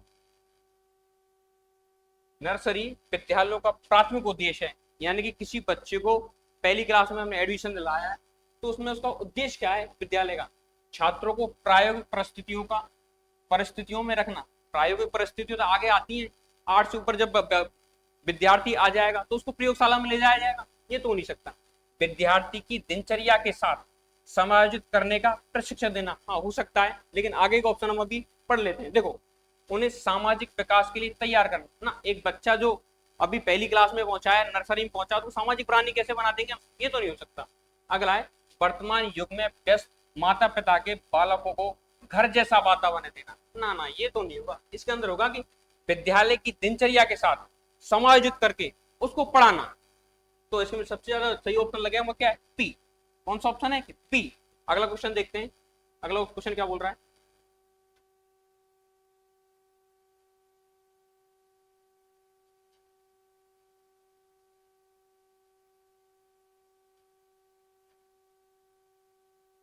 देखो, अगला क्वेश्चन है, अध्यापक के सम्मुख सबसे बड़ी चुनौती है। एक अध्यापक है, जब अध्यापन करा रहा है बच्चों को, तो उसके सामने चुनौती क्या है, वो चुनौती देखते हैं। आ जाओ। कक्षा में अनुशासन को बनाए रखना, हाँ अनुशासन बनाए रखता है शिक्षक, लेकिन अगला ऑप्शन करते हैं, विद्यार्थी को गृह कार्य करवाने हेतु तैयार करना, ना गृह कार्य करवाने के लिए तैयार नहीं रखेगा। अगला है, प्रश्न पत्र निर्माण करना, प्रश्न पत्र बच्चा थोड़ी निर्माण करता है, प्रश्न पत्र तो शिक्षक निर्माण करता है, तो ये ऑप्शन भी नहीं होगा। अगला ऑप्शन है, शिक्षण अधिगम प्रक्रिया में खुशनुमा बनाता है, ये सबसे बड़ा है। सबसे बड़ा चुनौती क्या है, ये शिक्षण अध्यापक के सम्मुख सबसे बड़ी चुनौती क्या है, शिक्षण अधिगम प्रक्रिया को खुशनुमा बनाना। सबसे बड़ी चुनौती क्या है, इसका ऑप्शन हो जाएगा डी बेटा, क्या हो जाएगा, डी। अगला क्वेश्चन है हमारे पास, ऑडियो कॉन्फ्रेंसिंग को किस प्रकार की संचार विधि में परिवर्तित किया जा सकता है। तो देखो, एक तरफा मौखिक के लिए ना, दो तरफा मौखिक के लिए, एक तरफा अमौखिक के लिए, और एक है दो तरफा अमौखिक के लिए। इसका जो हमारा आंसर है वो है 3, एक तरफा अमौखिक के लिए। किसके लिए, एक तरफा अमौखिक के लिए। अगला क्वेश्चन है हमारे पास, शिक्षण में प्रभावी पारस्परिक संबंधों के लिए शिक्षक की आवश्यकता होती है कि वह छात्रों की व्यक्तिगत जरूरतों को नजरअंदाज करे। नहीं, अगर किसी बालक की कोई आवश्यकता उसको नजरअंदाज कर रहा है तो ये शिक्षक का गुण नहीं है। अगला है हमारे पास, डर के माध्यम से अधिकार को थोपना, ना डर के माध्यम से कि अधिकार को थोप सकते हैं बच्चे के ऊपर, क्योंकि हम तो खेल खेल बच्चे को सिखा रहे हैं। थर्ड है हमारे पास, छात्रों की राय और भावनाओं का सम्मान करें, ये हो सकता है, छात्रों की राय भावनाओं का सम्मान करें। छात्रों के साथ प्रदर्शन संबंध बनाए रखें। तो इसका जो सबसे अच्छा ऑप्शन लग रहा है कि देखो, छात्रों की राय की भावनाओं का सम्मान करें, कैसा है, शिक्षण में प्रभावी पारस्परिक संबंधों के लिए शिक्षक की आवश्यकता होती है। तो इसके अंदर जो अपना ऑप्शन आ जाएगा, इसके अंदर आएगा छात्रों की राय की भावनाओं का सम्मान करें, छात्रों को प्रदर्शन संबंध बनाए। बेटा 3 होगा इसका ऑप्शन, क्या होगा, 3 होगा इसका ऑप्शन, ठीक है ना। इसका ऑप्शन क्या होगा, 3, क्योंकि हम डर के माध्यम से अधिकार को थोप तो सकते नहीं बच्चे के ऊपर, डर के माध्यम से अधिकार को नहीं थोप सकते बच्चे के ऊपर। अगला क्वेश्चन है हमारे पास, अगला क्वेश्चन क्या कह रहा है, सुनो।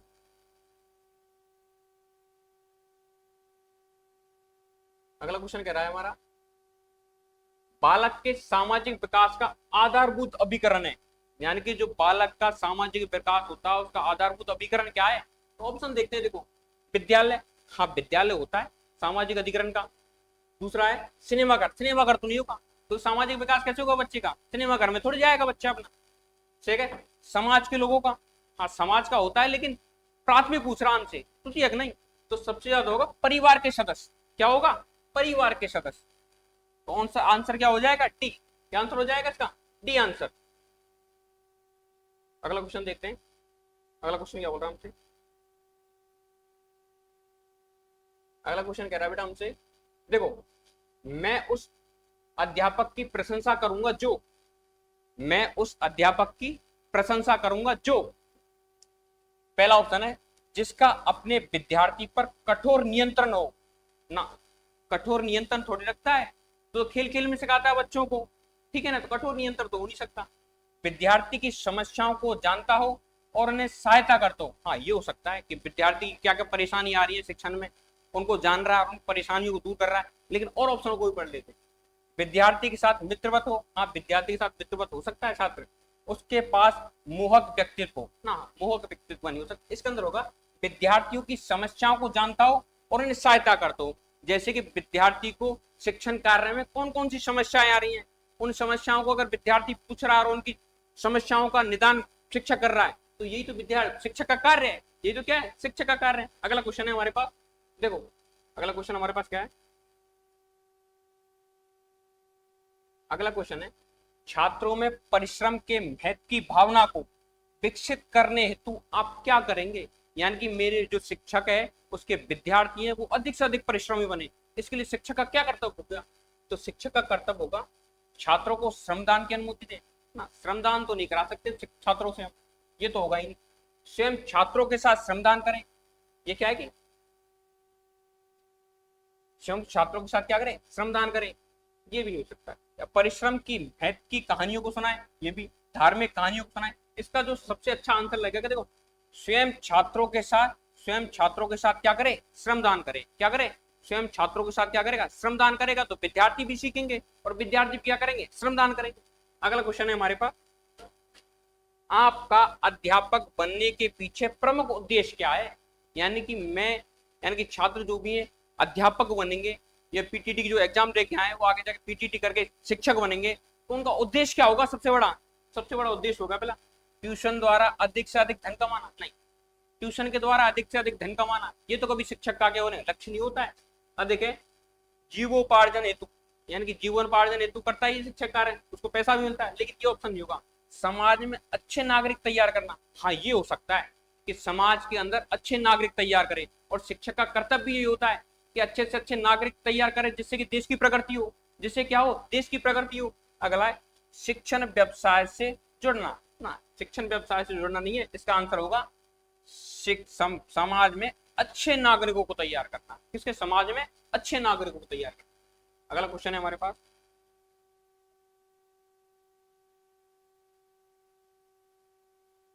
अगला क्वेश्चन हमारा देखो, विद्यार्थी अध्ययन में रुचि ले, इसके लिए अध्यापक विद्यार्थी को, पहला ऑप्शन है अभिप्रेरित करेगा।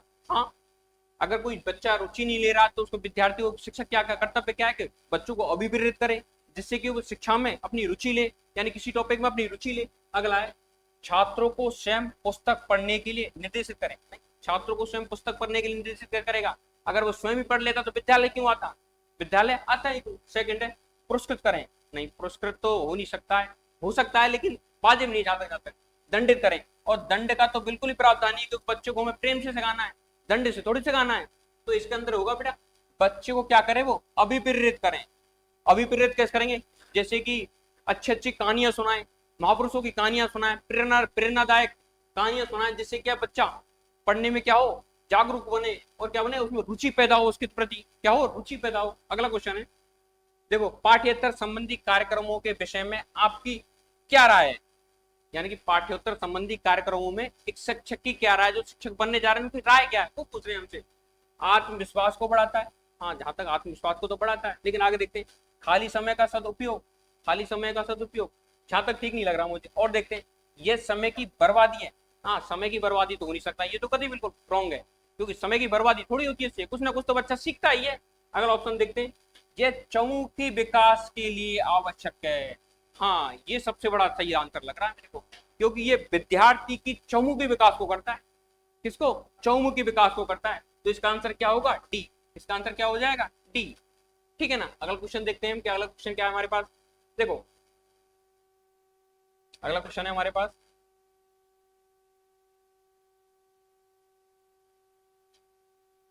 अगला क्वेश्चन है, यदि विद्यार्थी आपकी कक्षा में अनुपस्थित रहते हैं तो आप सर्वप्रथम क्या करेंगे। यानी कोई बच्चा है क्लास में नहीं आ रहा है, और शिक्षक का कर्तव्य क्या होगा कि वो ज्यादा से ज्यादा वो शिक्षक क्या करे कि विद्यार्थी उसकी क्लास में आए। तो देखते क्या है, परिस्थितियों को देखते हुए चुप रहे ना, चुप तो नहीं रह सकते, क्योंकि शिक्षक ही जब बन गया और किसको, शिक्षार्थी को शिक्षा दे रहा तो वो चुप तो रह नहीं सकता। अगला है प्रधानाध्यापक एवं अभिभावकों को सूचित करें। हाँ हो सकता है ये आंसर के प्रधानाध्यापक को सूचित करें, उसके माता पिता को सूचित करें। अगला ऑप्शन देखते हैं, कुछ रुचिकर शिक्षण विधियों का प्रयोग करने के बारे में सोचेंगे। रुचिकर शिक्षण विधियों को जब विद्यार्थी आ ही नहीं रहा है, ये तो उसके लिए कि जैसे कि विद्यार्थी क्लास में तो आ रहा है लेकिन वो उसमें रुचि पैदा नहीं हो रही है, तो हम किसका उपयोग करेंगे, शिक्षण विधियों का उपयोग करेंगे।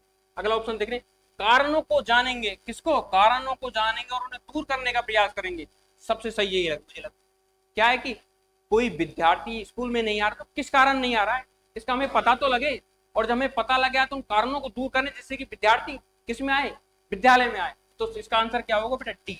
इसका आंसर क्या होगा, डी आंसर होगा इसका, क्या, डी आंसर। अगला क्वेश्चन देखते हैं, अगला क्वेश्चन क्या कह रहा है आपसे। अगला क्वेश्चन कह रहा है एक अध्यापक होने के नाते, यानी कि आप एक अध्यापक हो और उसके नाते आप क्या करोगे, उसके अनुसार राष्ट्र के विकास के लिए बड़ी रुकावट क्या है। एक अध्यापक होने के नाते आपके अनुसार राष्ट्र के विकास के लिए सबसे बड़ी रुकावट क्या है। देखो, जनसंख्या वृद्धि, हाँ जनसंख्या वृद्धि तो जहां तक नहीं लग रहा हूं। निरक्षरता, हाँ ये हो सकता है कि जिस शिक्षा नहीं है तो राष्ट्र का विकास रखोगा, शिक्षित होगा तो ज्यादा से ज्यादा उन्नति करेगा हमारा राष्ट्र। अगला देख लेते हैं, राजनीतिक हस्तक्षेप, ना ये तो हो नहीं सकता, शिक्षा में राजनीतिक हस्तक्षेप कैसे होगा, ना ये भी नहीं। एक प्रदूषण, प्रदूषण तो बिल्कुल नहीं है, तो इसके अंदर क्या होगा कि निरक्षर, यानी कि साक्षर नहीं, निरसाक्षर है, जिसके पास साक्षरता नहीं है वो क्या है, निरसाक्षर है, वो क्या है। तो ये ऑप्शन क्या होगा इसका, बी। इसका ऑप्शन क्या हो जाएगा, बी ऑप्शन हो जाएगा, क्या होगा, बी ऑप्शन। अगला क्वेश्चन देखते हैं, भारतीय ग्रामीण विद्यालयों की मुख्य समस्या क्या है। यानी कि जो भारत के जो विद्यालय हैं उन विद्यालयों के अंदर, और वो भी कौन से गांवों के अंदर, उनके अंदर सबसे बड़ी समस्या है क्या है, उस समस्या को देखते हैं। ऑप्शन क्या कह रहे हैं हम, उचित संसाधनों का अभाव। हाँ, उचित संसाधनों का अभाव तो होता है विद्यालयों के अंदर, किसका, कहीं बाथरूम नहीं है, कहीं क्लास नहीं है, कहीं ग्राउंड रूम नहीं है, तो ये तो हो सकता है कि उचित संसाधनों का क्या है, अभाव है। अगला दे दे, अच्छे शिक्षकों की कमी, हाँ ये भी हो सकता है, क्योंकि ग्रामों के अंदर अच्छे अच्छे शिक्षक नहीं मिल पाते, अगर कुछ मिल जाते तो क्या करें, अपना प्रमोशन करवा के, डिमोशन करवा के कहीं दूसरी जगह चले जाते, तो ये ऑप्शन भी हो सकता है। शिक्षा के प्रति जागरूकता में कमी, हाँ ग्रामों के अंदर शिक्षा में जागरूकता की कमी है, यानी शिक्षा के प्रति गांव के लोग जागरूक नहीं है, तो इसके अंदर सबसे बड़ा सभी, ऑप्शन क्या होगा, डी। ऑप्शन क्या होगा इसका, डी आंसर होगा इसका, क्या होगा, डी आंसर। अगला क्वेश्चन देखते हैं,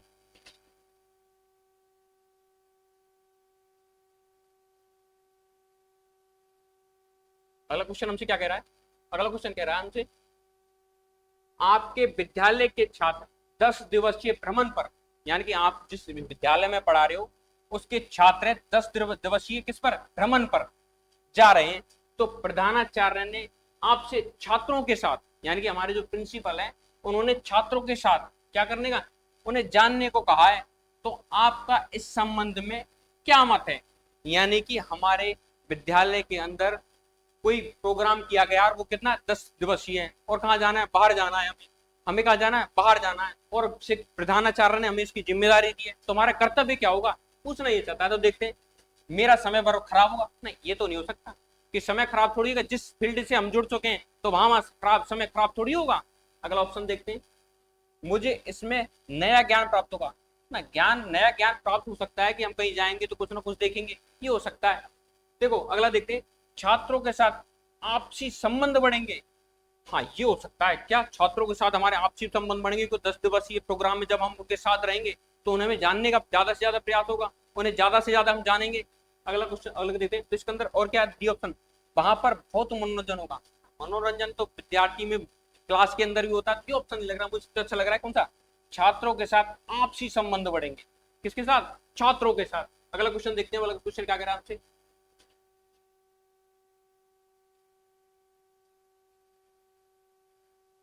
विद्यालय स्तर पर शिक्षा का शैक्षणिक पक्ष किसके द्वारा नियंत्रित होता है। यानी कि विद्यालय स्तर पर शिक्षा का जो शैक्षणिक पक्ष है वो किसके द्वारा नियंत्रण होगा, यानी कि उस पर नियंत्रण कौन रखेगा, विद्यालयों पर नियंत्रण कौन रखेगा, शिक्षा पर नियंत्रण कौन रखेगा, कोई ना कोई ऐसी संस्था तो होगी जो इस पर नियंत्रण रखेगी। तो देखते हैं ऑप्शन क्या है, विश्वविद्यालय अनुदान आयोग। विश्वविद्यालय तो इसके लिए न्यूनतम, विश्वविद्यालय तो क्या, जो अपन ग्रेजुएशन करने जाते हैं, बीए पीएचडी करने जाते हैं, वहां काम में आती है, तो ये तो होगा नहीं। राष्ट्रीय अध्यापक शिक्षा परिषद, ये भी नहीं होगा क्योंकि तो शिक्षकों को प्रशिक्षण देने का कार्य करें, ये भी नहीं होगा। राष्ट्रीय शैक्षणिक योजना एवं प्रशासन संस्थान, ये भी नहीं होगा। ये होगा बेटा राष्ट्रीय शैक्षणिक अनुसंधान एवं प्रशिक्षण परिषद। तो इसका ऑप्शन क्या होगा, option number D, option number D. अगला देखते हैं, अगला क्वेश्चन क्या कह रहा है हमसे। अगला क्वेश्चन हमसे कह रहा है, जब आपको कोई उत्तरदायित्व दिया जाता है, जब आपको कोई उत्तरदायित्व दिया जाता है, यानी कि एग्जाम देने जो विद्यार्थी आए उनसे उनकी मानसिकता का पता लगा रहे हैं कि उनको कोई अगर हमने उत्तरदायित्व दिया तो वो करेंगे क्या उसके अंदर, क्योंकि मानसिकता का पता लगा रहा है, क्योंकि तो शिक्षक बनने जा रहे हैं, ये क्वेश्चन रखा है इसलिए। तो देखो, आप उत्तरदायित्व से दूर रहना चाहेंगे ना, उत्तरदायित्व से दूर रहना नहीं चाहेंगे, ये तो हो ही नहीं सकता, ये तो हो ही नहीं सकता है। आप उत्तरदायित्व को निभाने में आनंद लेंगे, हाँ ये हो सकता है, लेकिन और ऑप्शन पढ़ लेते क्या, उत्तरदायित्व को अवसर के रूप में लेंगे, हाँ अवसर के रूप में लेंगे उत्तरदायित्व को। अगला है उत्तरदायित्व को स्वीकार कर लेंगे किंतु देने वाले को भला बुरा करेंगे ना। भला बुरा तो हम कह नहीं सकते, लेकिन इसके अंदर जो सबसे अच्छा ऑप्शन मुझे क्या लग रहा है कि आप उत्तरदायित्व को निभाने में आनंद लेंगे, यानी कि जो हमें उत्तरदायित्व दिया गया है या जो भी कार्य हमें दिया गया है उस कार्य को निभाने में क्या लेंगे, आनंद लेंगे। आनंद लेंगे तो वो कार्य बहुत अच्छा होगा, वो आनंद क्या होगा, और हमें भी आनंद आएगा और कार्य भी बहुत क्या होगा, बहुत अच्छे से अच्छा होगा। तो इसके अंदर आंसर क्या होगा, इसके अंदर आंसर होगा क्या, पी ऑप्शन। क्या होगा इसके अंदर, ऑप्शन नंबर पी। अगला क्वेश्चन देखते हैं, वाला क्वेश्चन क्या कह रहा है हमसे, देखो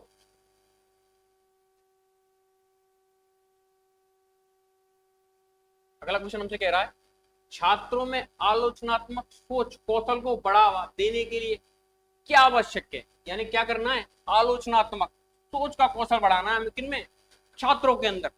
किसके अंदर, छात्रों के अंदर। तो इसके लिए सबसे ज्यादा आवश्यक तत्व क्या है, देखो पहला है याद रखने की क्षमता। क्या बच्चा याद रखेगा, नहीं ये तो हो नहीं सकता कि याद रखेगा तो आलोचनात्मक करेगा तो नहीं। अगला ऑप्शन देखते हैं, रचनात्मकता, रट के सीखता है या सूचना की पुनरावृत्ति, सूचना की पुनरावृत्ति। तो इसके अंदर क्या होगा, रचनात्मकता। क्या होगा, रचनात्मकता, यानी कि बच्चे को हमने को कार्य दिया और बच्चा उस कार्य को या कोई समस्या दी, उस समस्या को क्या अपने तरीके से क्रिएटिव तरीके से कर रहा है, अलग तरीके आंसर लेके आ रहा है, तो क्या होगा उसका सोच कौशल बढ़ेगा। क्या बढ़ेगा, सोच कौशल बढ़ेगा। तो इसके अंदर क्या हो जाएगा, रचनात्मकता। क्या हो जाएगा, रचनात्मकता। अगला क्वेश्चन देखने, अगला क्वेश्चन हमसे क्या कह रहा है, देखो सामाजिक रूप से परिपक्व शिक्षक की प्रमुख विशेषता क्या है, सामाजिक रूप से परिपक्व शिक्षक की सबसे महत्वपूर्ण विशेषता क्या पूछ रहा है हमसे, विशेषता पूछ रहा है। क्या पूछ रहा है, विशेषता पूछ रहा है। तो सुनो, वे सहकर्मियों के साथ सहयोग करने से बचते हैं ना, ये तो नहीं हो सकता। अगला है वे छात्रों और सहकर्मियों के प्रति पराभूति और समझ प्रदर्शित करते हैं, हाँ ये हो सकता है कि वो अपने जो क्यों है छात्र हैं उनके साथ जो सहकर्मी है उनके साथ कैसा व्यवहार कर रहे हैं, क्या पराभूतिपूर्ण और प्रदर्शित व्यवहार कर रहे हैं, समझ प्रदर्शित कर रहे हैं। अगला ऑप्शन है वे पेशेवर रिश्तों पर अपने व्यक्तिगत हित को प्राथमिकता देते हैं, नहीं व्यक्तिगत हित को तो प्राथमिकता नहीं दे सकते इसके अंदर। तो देखा इसके अंदर जो अगला ऑप्शन हमसे क्या रहा है, इनमें भावनात्मक बुद्धिमत्ता की कमी प्रदर्शित होती है, भावनात्मक बुद्धिमत्ता की कमी होती है, ये तो मुझे बिल्कुल भी ऑप्शन सही नहीं लगा है। तो इसके अंदर हम क्या करेंगे, वे सहकर्मियों के साथ क्या करेंगे, वे छात्रों और सहकर्मियों के प्रति पराभूतिपूर्ण और समझ प्रदर्शित करते हैं। तो इसका आंसर क्या हो जाएगा, आंसर नंबर पी। क्या हो जाएगा, आंसर नंबर पी। अगला क्वेश्चन हमसे क्या कह रहा है, देखो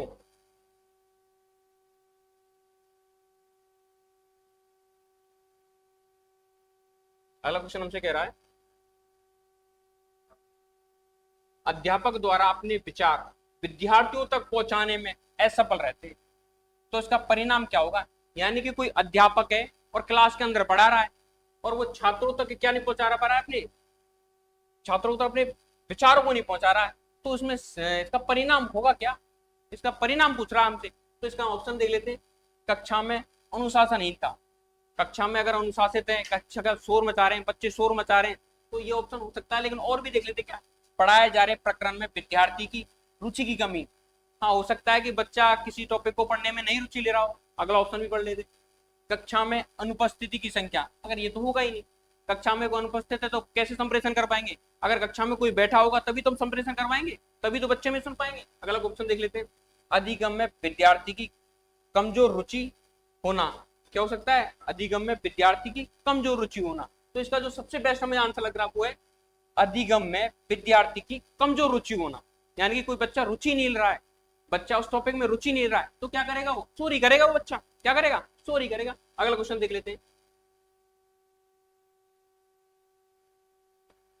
शिक्षण में पारस्परिक संबंधों का योगदान होता है, शिक्षण में पारस्परिक संबंधों का योगदान होगा।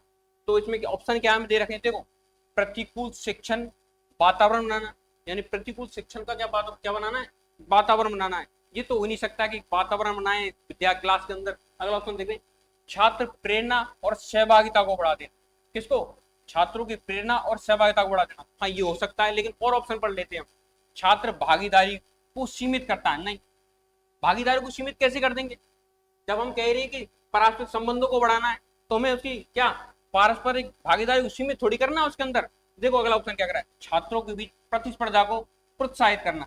प्रतिस्पर्धा को प्रोत्साहित करने के लिए तो हम एग्जाम लेंगे, तो इसके अंदर जो हमें बेस्ट ऑप्शन लग रहा है वो क्या है, छात्रों को प्रेरणा और सहभागिता को क्या देना, हमें बढ़ावा देना है, जिससे कि छात्र सक्रिय हो, किसके लिए, शिक्षण के लिए, किसके लिए हो, शिक्षण के लिए क्या हो, सक्रिय हो।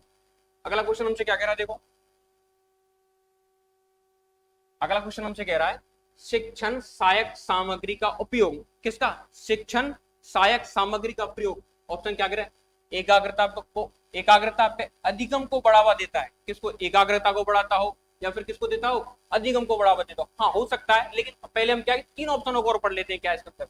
धारण शक्ति को बढ़ावा देता है, धारण शक्ति को बढ़ावा तो देता है शिक्षण सहायक सामग्री, लेकिन शिक्षक सहायक सामग्री होती है क्या, बच्चों को क्रिएटिव तरीके से पढ़ाने के लिए, यानी कि वो शिक्षण कार्य कर रहा है उसको सरल से सरल बनाने के लिए। अगला ऑप्शन देख लेते, अध्यापक को बोझ कम करना। ना, अध्यापक का बोझ थोड़ी कम होता है इसके अंदर। अगला ऑप्शन कह रहा है कक्षा कक्ष को सुंदर बनाना।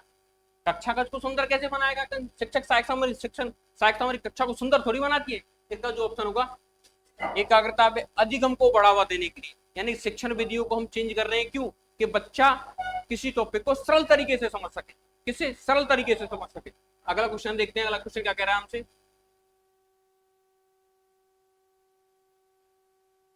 समूह मनोबल के लिए सर्वाधिक आवश्यक है, यानी किसके लिए, समूह मनोबल के लिए।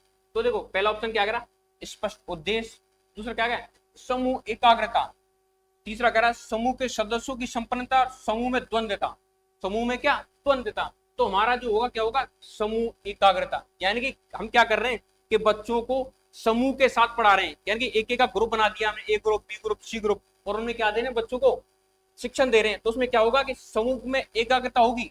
अगर समूह के अंदर एकाग्रता होगी तो क्या होगा कि बच्चे अच्छे से अच्छा आंसर दे पाएंगे और बच्चे ज्यादा से ज्यादा सीख पाएंगे, ठीक है ना। और देखते हैं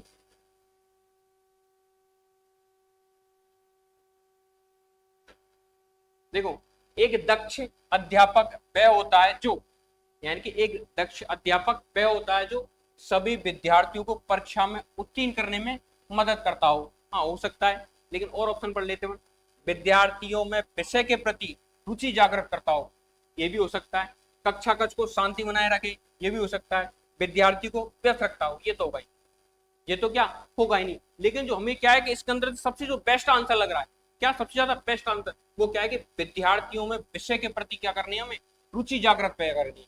क्या करनी है, रुचि जागृत पैदा। अगला क्वेश्चन हमसे क्या कह रहा है, देखो करके सीखना उपयोगी है, करके सीखना उपयोगी है, यानी कि बच्चा स्वयं किसी कार्य को कर रहा है तो इसके लिए उपयोगी क्या होगा, विद्यार्थी स्वयं करके अधिक समझते हैं। हाँ, जो कार्य जो करेगा वो ज्यादा से ज्यादा समझेगा, इसमें अनुशासन रहता है, ये नहीं होगा। विद्यार्थी क्रियाशील रहते हैं, हाँ हो सकता है विद्यार्थी क्रियाशील रहते हैं, इसमें समय अधिक व्यस्तता नहीं। इसके अंदर जो होगा भैया हो गया ये आंसर क्या होगा, विद्यार्थी स्वयं करके अधिक सीखते हैं। विद्यार्थी क्या है, स्वयं करके अधिक सीखते हैं, यानी कि कोई बच्चा अगर किसी कार्य को करेगा तो ज्यादा से ज्यादा सीखेगा। अगला क्वेश्चन हम देखते हैं, अगला क्वेश्चन हमसे क्या कह रहा है, अगला उस क्वेश्चन हमसे कह रहा है अभिभावक शिक्षण मीटिंग का मुख्य उद्देश्य है, यानी जो अभिभावकों की विद्यालय के अंदर जो मीटिंग होती है उसका उद्देश्य क्या है, अभिभावकों से चंदा एकत्रित करना। कोई धार्मिक संस्था थोड़ी चला रहे हैं जो चंदा एकत्रित करेंगे, उन्हें विद्यालय के कार्यक्रमों से अवगत कराएंगे ना, उन्हें अवगत करके क्या करेंगे। अगला है बालकों के सर्वांगीण विकास में उनका सहयोग प्राप्त करेंगे। हाँ ये हो सकता है, बालकों की कमजोरों की जानकारी देंगे, नहीं इसके अंदर ये होगा बेटा, बालकों के सर्वांगीण विकास के लिए किसकी, माता पिता की क्या लेंगे अपन, सहयोग लेंगे, जिससे कि बच्चे पर घर पे जाके भी ध्यान दे वो, ठीक है, किस पे, घर पे जाके भी वो ध्यान दे।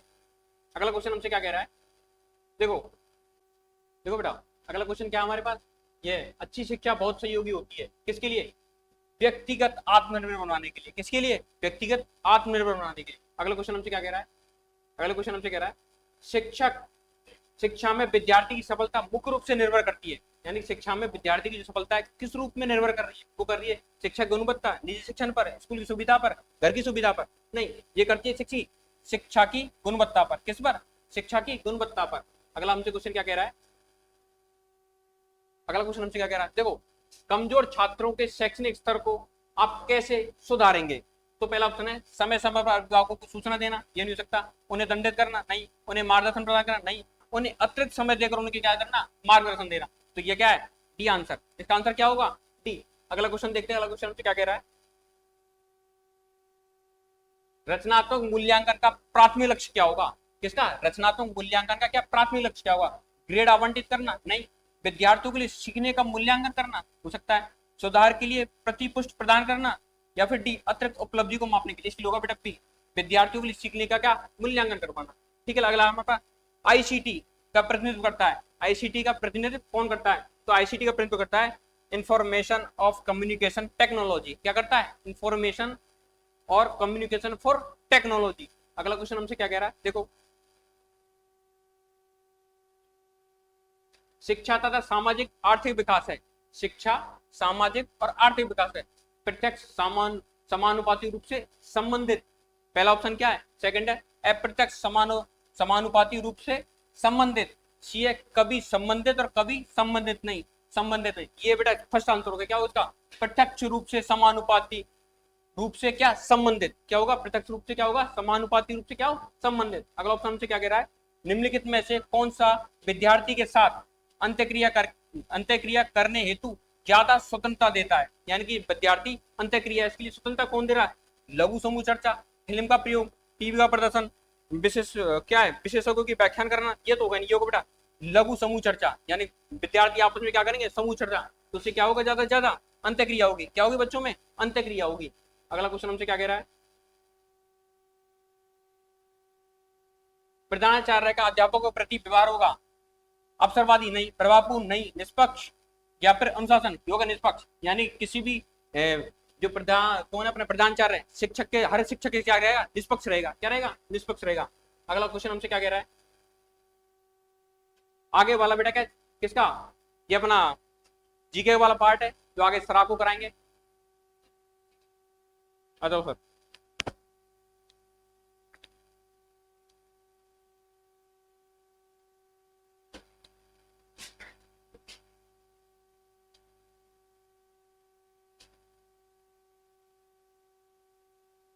हाँ तो बेटा क्वेश्चन नंबर 101 है आपका, राजस्थान के किस जिले में जरगा पर्वत है। इसका आंसर क्या है आपका, उदयपुर। क्या है इसका आंसर, उदयपुर। इसके बाद सेकंड नंबर क्वेश्चन है आपका 102।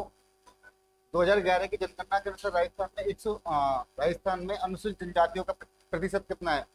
इसका आंसर क्या होगा, 13.5, लगभग 13.48%। इसका आंसर क्या होगा, 13.5। निम्नलिखित में से कौन सी गैस ओजोन क्षरण के लिए प्रत्यक्ष रूप से उत्तरदायी नहीं है। ओजोन क्षरण के लिए कौन सी उत्तरदायी नहीं है, CO2, कार्बन डाइऑक्साइड। CFC क्या है इसके लिए सबसे ज्यादा उत्तरदायी है। हाइड्रोकार्बन और नाइट्रस ऑक्साइड दोनों भी क्या है इसके लिए उत्तरदायी है। इसके बाद आगे क्वेश्चन नंबर 104। निम्न में से किसे सुनहरे रेशे के नाम से जाना जाता है। इसका आंसर क्या होगा, जूट। कुनमिंग मॉन्ट्रियल फ्रेमवर्क संबंधित है, किससे संबंधित है ये, तो ध्यान रखना कुनमिंग कहां पर है, चीन में, और मॉन्ट्रियल कहां पर है, कनाडा में। इनका एक सम्मेलन हुआ था जिसमें किससे संबंधित है ये, जैव विविधता से संबंधित है। किससे, जैव विविधता से। और ध्यान रखना यहाँ पे जो मॉन्ट्रियल प्रोटोकॉल है स्पेशली किसके लिए, ओजोन क्षरण के लिए। किसके लिए, ओजोन क्षरण के लिए। आगे क्वेश्चन नंबर 106। हाल ही में उद्घाटित होने वाला अटल सेतु कहां पर स्थित है। इसका आंसर क्या होगा, बॉम्बे। क्या इसका आंसर, बम्बई। लेक में नाचते क्यों, भाई एम एथिस्ट किसके द्वारा लिखा गया भाई। इसका आंसर क्या है, सीधा क्या, भगत सिंह। क्या है इसका आंसर, भगत सिंह। इसके बाद क्वेश्चन नंबर 108। विद्युत प्रवाह की इकाई क्या है, एम्पियर। क्या है इसका आंसर, एम्पियर। इसके बाद क्वेश्चन नंबर 109। जवाहरलाल नेहरू बंदरगाह किसका उपग्रह बंदरगाह है। इसका आंसर क्या होगा, कहां पर ये, बॉम्बे में। बॉम्बे का सहायक क्या है, बंदरगाह है। कौन सा, जवाहरलाल नेहरू बंदरगाह, मुंबई बंदरगाह।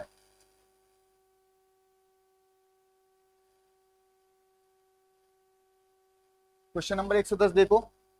निम्नलिखित आंदोलन में आरोही क्रम में, कैसे क्रम में, आरोही। आरोही का मतलब क्या हो गया, इसमें आपको घटते से बढ़ता हुआ। क्या है, घटते से बढ़ता हुआ। देखते जाओ सबसे पहले कौन सा है, होम रूल। कब हुआ था होम रूल आंदोलन, तो ध्यान रखना 1915। कब हुआ था ये, 1915। एनी बेसेंट ने चलाया था याद है, इसके साथ एक सम्मेलन होता है जिसका समझौता होता है, जिसको बोलते हैं अपन लखनऊ समझौता। सविनय अवज्ञा आंदोलन का होता है 1930-31। इसके बाद खिलाफत आंदोलन 1919, शौकत अली बंधुओं द्वारा चलाया गया था। इसके बाद है भारत छोड़ो आंदोलन 1942, इसी को क्या बोलते हैं अपन, स्वतः स्फूर्त आंदोलन। क्रम से जमाओ, सबसे पहले कौन सा आ गया, होम रूल आंदोलन पहले नंबर पे 1, इसके बाद कौन सा है, खिलाफत आंदोलन, फिर 3, फिर 2, फिर 4, 1 3 2 4, आंसर क्या हो गया आपका डी।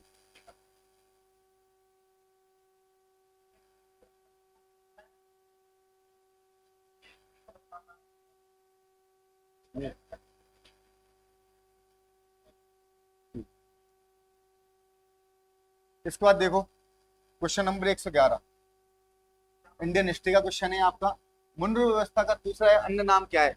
तो ध्यान रखना, अंग्रेजों द्वारा 3 व्यवस्था लागू की थी भारत में। एक का नाम है महलवाड़ी, एक का नाम है रैयत, एक का नाम है स्थायी बंदोबस्त। क्या नाम है? स्थायी बंदोबस्त। इसको बोलते हैं स्तंभरारी बंदोबस्त। स्तंभरारी बंगाल में थी, रैयतवाड़ी कहाँ पे थी, मद्रास और बॉम्बे में, महलवाड़ी उत्तर भारत में थी। और मुनरो द्वारा जो व्यवस्था लागू की थी, एल्फिंस्टन और मुनरो द्वारा, वो कौन सी थी? रैयतवाड़ी व्यवस्था। कौन सी थी? रैयतवाड़ी व्यवस्था। कब लागू की गई थी? 1820 में। इसके बाद अगला क्वेश्चन देखो, मेवाड़ के कौन से शासक द्वारा संगीत राज, संगीत सुधा, संगीत प्रबंध, संगीत रता, रसिक प्रिया की रचना की गई? कौन है आंसर इसका? सीधा कुंभा। क्या आंसर है इसका? राणा कुंभा। इसके बाद क्वेश्चन नंबर 113, चौथे एशियाई पैरा खेल 2022 अक्टूबर 2023 का आयोजन चीन के किस शहर में किया गया था? होंगजाओ। किसमें किया गया था? होंगजाओ में। रिपीटेड क्वेश्चन है ये बेटा, क्या है? रिपीटेड क्वेश्चन है। हाल ही में किस देश ने अपने दशकों का तटस्थ रूप रवैया छोड़कर नाटो की सदस्यता ले ली? किसने लिए थे? मार्च 2024 में लिए। किसने? स्वीडन ने। किसने लिए? स्वीडन ने। 32वां देश बन गया है स्वीडन। आगे देखो, हाल ही में कानून जिसका संबंध रहन सहन और व्यापार करने की सुगमता के लिए विश्वास आधारित शासन से है, तो 2023 में भारत सरकार ने, जो आपकी भारत सरकार की ऑफिशियल वेबसाइट है पीबीआई, उस पर क्या बोलते हैं, एक्ट जारी किया गया था। उस एक्ट का नाम है जन विश्वास। क्या नाम है? आंसर क्या है इसका? जन विश्वास। करेक्ट आंसर एकदम। इसके बाद अंग्रेजों के साथ संधि करने वाला पहला राज्य था भाई। अब इस आंसर को समझो, इस क्वेश्चन को समझो, क्या कह रहा है? अंग्रेजों के साथ संधि करने वाला पहला राज्य। तो ध्यान रखना, अंग्रेजों के साथ राजस्थान के राजाओं ने 2 बार संधि की थी। कितनी बार की थी? 2 बार। एक बार की थी 1803 से लेकर 1805 तक, जब कौन थे? लॉर्ड पहले जल्दी थे। इसके बाद की थी लॉर्ड हेस्टिंग्स के टाइम पे, कब? 1828 से लेकर 1818 से लेकर के और 1823 तक 2 बार संधि हुई है। पहली बार सबसे पहले की थी भरतपुर ने, फिर किसने की थी? अलवर ने, फिर की थी जयपुर ने, फिर की थी जोधपुर ने। उस हिसाब से इसका आंसर देखा जाए तो अलवर है नहीं है, भरतपुर है नहीं है, आंसर क्या होना चाहिए? जयपुर। क्या होना चाहिए? जयपुर। लेकिन ध्यान रखना, लॉर्ड वॉर्ले हुए थे, उन्होंने जयपुर और जोधपुर के साथ जो संधि हुई थी 12 दिसंबर 1803 को और 22 दिसंबर 1803 को, उन दोनों संधियों को खारिज कर दिया था। क्या कर दिया था? खारिज। इसके बाद 1818 में वापस से संधि होती है, 1817 से चालू होती है। सबसे पहले करता है करौली, फिर करते हैं टोंक। कौन करता है? टोंक। उसके बाद करता है कोटा। कोटा में कौन करता है? उम्मेद सिंह। और उम्मेद सिंह का उस टाइम असिस्टेंट था जिसका नाम था जालिम सिंह। कौन था? जालिम सिंह, जिसने किसकी स्थापना की थी? झालावाड़ की। तो मेरे हिसाब से इसका आंसर क्या होगा? कोटा। क्या आंसर होना चाहिए इसका? कोटा। क्योंकि जयपुर के साथ संधि हो चुकी थी पहले, तो हो चुकी थी 1803 में, लेकिन वो संधि लॉर्ड वॉर्ले ने क्या कर दी थी? खारिज कर दी थी। और कोटा के साथ हुई थी 1817 में। कब हुई थी? 1817 में, 1817 1818 में, जनवरी की बात है ये। इसका आंसर बैलेट क्या होना चाहिए मेरे हिसाब से? कोटा। या तो कुछ होगा ये क्वेश्चन डिलीट, या आंसर होगा इसका कोटा। इसके बाद अगला देखो, निम्न में से कौन सा रोग राजस्थान के कानूनों के अंतर्गत अधिसूचित रोग है? अर्थात क्या है? गवर्नमेंट एक्ट के अंदर क्या है? नोटिफाइड डिजीज है। वो क्या आंसर होगा इसका? तो ध्यान रखना, इसका आंसर होगा न्यूमोकोनियोसिस। क्यों? राजस्थान पेंडेमिक एक्ट है 1957। कब का एक्ट है? 1957। और उसमें अधिसूचित रोग कौन सा है? न्यूमोकोनियोसिस। कौन सा है? न्यूमोकोनियोसिस। सिल्कोसिस की वजह से होता है ये। किसकी वजह से होता है? सिल्कोसिस की वजह से। और ये क्वेश्चन क्या है? रिपीटेड क्वेश्चन है, ध्यान रखना इस बात का। भारत का बिस्मार्क किसे कहा जाता है? मैं काफी बार क्लास में बताता हूँ, भारत का बिस्मार्क कौन है भाई? सरदार वल्लभ भाई पटेल। जिस तरह से बिस्मार्क ने जर्मनी का एकीकरण किया था, जर्मनी पूरा की पूरा बटा हुआ था, 1871 में जर्मनी का एकीकरण किसने किया था? बिस्मार्क। इसी तरह से भारत का एकीकरण किसने किया था? सरदार वल्लभ भाई पटेल ने। इसलिए 31 अक्टूबर को क्या बनाते हैं अपन? राष्ट्रीय एकता दिवस। आगे देखो क्वेश्चन नंबर 119, भारत के किस राज्य में सबसे अधिक वन क्षेत्र है? इसका आंसर क्या होगा? एमपी। क्या इसका आंसर? एमपी। गबरी देवी राजस्थान की किस गायन शैली से जुड़ी हुई है? सीधा सा आंसर क्या है? माण गायकी। इसके बाद गुलामगिरी के लेखक कौन है भाई? ज्योतिबा फूले। क्या है इसका आंसर? ज्योतिबा फूले। इसके बाद आरबीआई की स्थापना को हुई थी 1 अप्रैल 1935। क्या आंसर हो गया इसका? 1 अप्रैल 1935। कौन सी नदी यमुना की सहायक नदी नहीं है? क्या पूछ रहा है? सहायक नदी नहीं है। तो ध्यान रखना, आंतरिक प्रवाह की नदी कौन सी है? कांतली। कौन सी है? कांतली, जो सीकर से निकलती है। यह इसका क्या है? सही आंसर है। इसके बाद देखो, और सारे क्या है? यमुना की सहायक नदियां। लगातार चौथी बार बांग्लादेश के प्रधानमंत्री के रूप में किसे चुना गया? आंसर है शेख हसीना जी। क्या है इसका आंसर? शेख हसीना। भारत के किस राज्य का 3 अयस्की के क्षेत्र में एकाधिकार है? इसका सीधा सा आंसर क्या है? छत्तीसगढ़। क्या है? छत्तीसगढ़। चांदी में किसका है? राजस्थान का। टीन में किसका है? छत्तीसगढ़ का। आगे देखो, किस शिल्पी के नेतृत्व में रणकपुर मंदिर का निर्माण हुआ था? तो ध्यान रखना, रणकपुर के मंदिर का निर्माण कब हुआ था? कुंभा के टाइम हुआ था। कब हुआ था? 1439 में। कब हुआ था? 1439 में। धरणक्षाण ने निर्माण किया था। उसके शिल्पी कौन थे? दीपक था। कौन था? दीपक। यहाँ पे नाम क्या दिए गए? दीपक। आंसर क्या है इसका? दीपक। इंग्लिश प्रोनाउंसिएशन क्या होता है इसका? मान होता है। आंसर क्या होगा इसका? दीपक। आगे देखो, राजा अजमल किस लोक देवता के पिता थे भाई? इसका आंसर क्या होगा? रामदेव जी। आगे देखो, पुरास्थल आहड़ से प्राप्त प्राचीन अवशेष किससे संबंधित है? तो ध्यान रखना, किससे संबंधित है? ताम्र पाषाण युग से। आपको पता होगा आहड़ को क्या बोलते हैं? ताम्रवती नगरी भी कहते हैं। क्या बोलते हैं इसको? ताम्रवती नगरी भी। इसके बाद अगला क्वेश्चन है, गिद्दा लोक नृत्य है किससे संबंधित है? पंजाब से। किससे संबंधित है? पंजाब से। विश्व में धागा उत्पादन में भारत का स्थान है? तो बेटा यहाँ पे ध्यान रखना, धागा उत्पादन में, टेक्सटाइल इंडस्ट्रीज में भारत का कौन सा स्थान है? तो इसका आंसर है 2। क्या है इसका आंसर? 2। आगे देखो,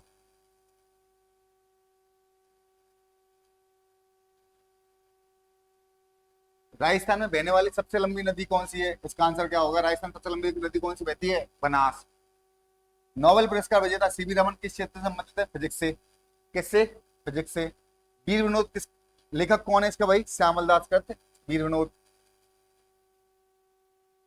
दांडी से गांधी जी ने किस आंदोलन की शुरुआत की थी? आंसर क्या होगा इसका? सविनय अवज्ञा आंदोलन। क्या आंसर होगा? सविनय अवज्ञा आंदोलन। आगे देखो, हाँ बेटा, क्वेश्चन नंबर 135, चंद्रगुप्त मौर्य कब शासक बने? तो ध्यान रखना, एक सेकंड,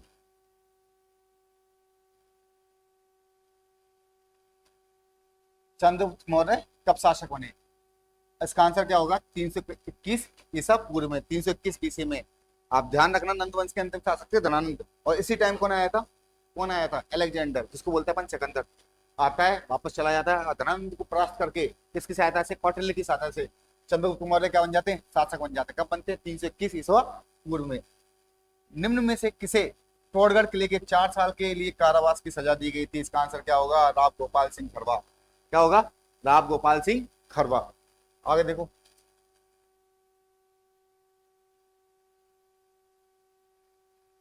अरेबिका रोबस्टा लिबरिका किसकी किस्म है भाई?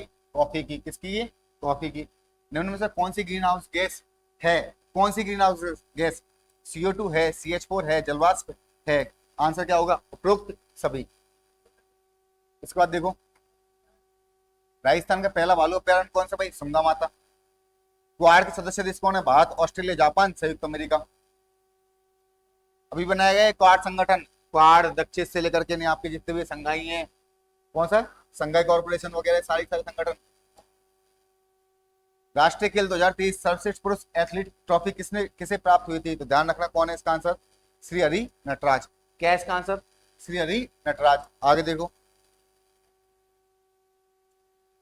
54वें भारतीय अंतर्राष्ट्रीय फिल्म महोत्सव में किस फिल्म का सर्वश्रेष्ठ फिल्म गोल्डन पीकॉक पुरस्कार मिला था? किसको मिला था भाई? एल्डेड बॉर्डर्स। किसको मिला था? आंसर क्या है इसका? एंडलेस ब्रदर्स को, सॉरी। संयुक्त राष्ट्र संघ मानव विकास सूचकांक 2022 में भारत को किस पायदान पर बताया गया है? 134। कितनी रैंक गई है भारत की? 134। किसमें? HDI 2022 में। आसियान भारत मिलेट फेस्टिवल 2023 का मेजबान देश कौन सा है? कौन सा है? जकार्ता में हुआ था। कहाँ पे? इंडोनेशिया। जकार्ता कहाँ पर है? इंडोनेशिया में। जातक कथा किससे संबंधित है भाई? गौतम बुद्ध से। किससे? गौतम बुद्ध से। इसमें गौतम बुद्ध के पूर्व जन्मों की कहानी बताई गई है। गोविंद गुरु का प्रमुख शिष्य कौन थे? बेटा इस क्वेश्चन का अभी तक डाउट है, पूरी तरह से इसका आंसर क्लियर नहीं है। जहां तक मेरे हिसाब से इसका मोतीलाल लाल तेजावत है नहीं है, ठाकरे पटेल है नहीं है, तेजा धीर जी और पूजा धीर जी में से कोई एक आंसर है। आंसर होना चाहिए पूजा धीर जी। आगे देखो, एक राष्ट्र एक चुनाव के लिए गठित समिति का गठन किसकी अध्यक्षता में किया गया था? आंसर क्या है? हमारे जो पूर्व राष्ट्रपति थे रामनाथ कोविंद जी, उनकी अध्यक्षता में एक राष्ट्र एक चुनाव समिति का गठन किया गया था। आगे देखो क्वेश्चन,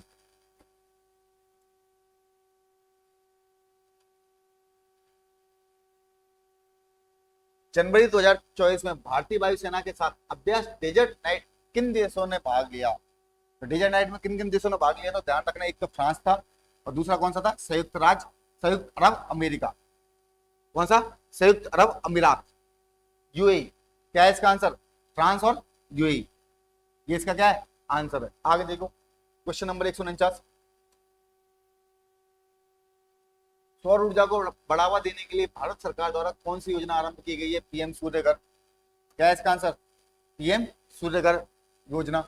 आगे देखो question number 150, one nation one student ID जो प्रत्येक छात्र को दी जाएगी उसका नाम क्या है? अपार। क्या नाम है? अपार आईडी। क्या नाम है इसका? अपार आईडी। और इसी के साथ आपकी पूरी की पूरी जीके खत्म होती है। मैं इतना सा बताना चाहूंगा, जो जीके का पेपर था आपका, लगभग आपके जो 50 क्वेश्चन है, इसके लेवल के हिसाब से मैं बोल सकता हूँ ये कैसा था? मॉडरेट टू टफ लेवल था। और काफी क्वेश्चन तो ऐसे थे जिनके आंसर, मतलब एक दो क्वेश्चन का आंसर तो मुझे ही नहीं पता, सीरियसली बोल रहा हूँ इस चीज को लेकर के।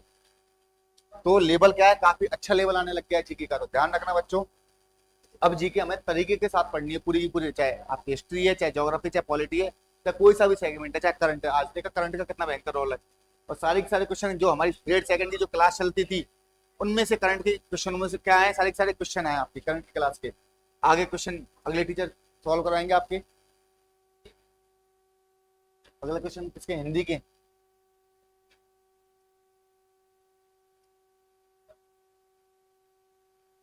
अगला सेगमेंट इंग्लिश का है।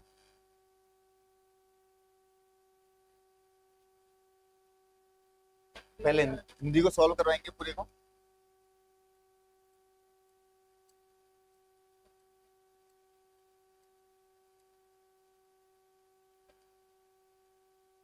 हिंदी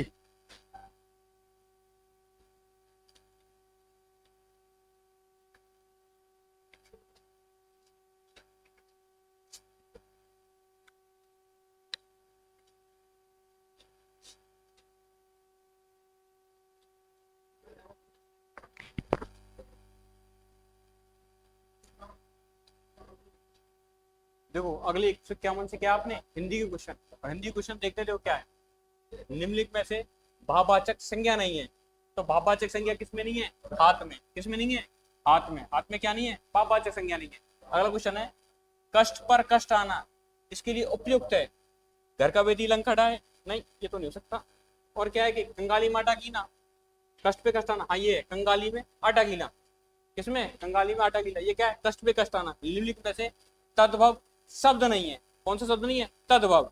तो तद्भव में घी, काम, सूरज और ग्रह क्या नहीं है अपने पास? ये बेटा तो कौन सा? टी। कौन सा? ग्रह। कौन सा? ग्रह। निम्नलिखित में से किस पद में कर्मधारय समास है? नीलकमल, त्रिभुवन, आमरन और भाई बहन। इसके अंदर है कौन सा? नीलकमल। नीलकमल में कौन सा है? कर्मधारय समास। ठीक है। निम्नलिखित में से किस विकल्प में सभी शुद्ध हैं? निम्नलिखित में से कौन से विकल्प में सभी शुद्ध हैं? तो इसमें ब्राह्मण और विधि में, किसके अंदर? ब्राह्मण और विधि के अंदर क्या है? सभी शुद्ध शुद्ध हैं।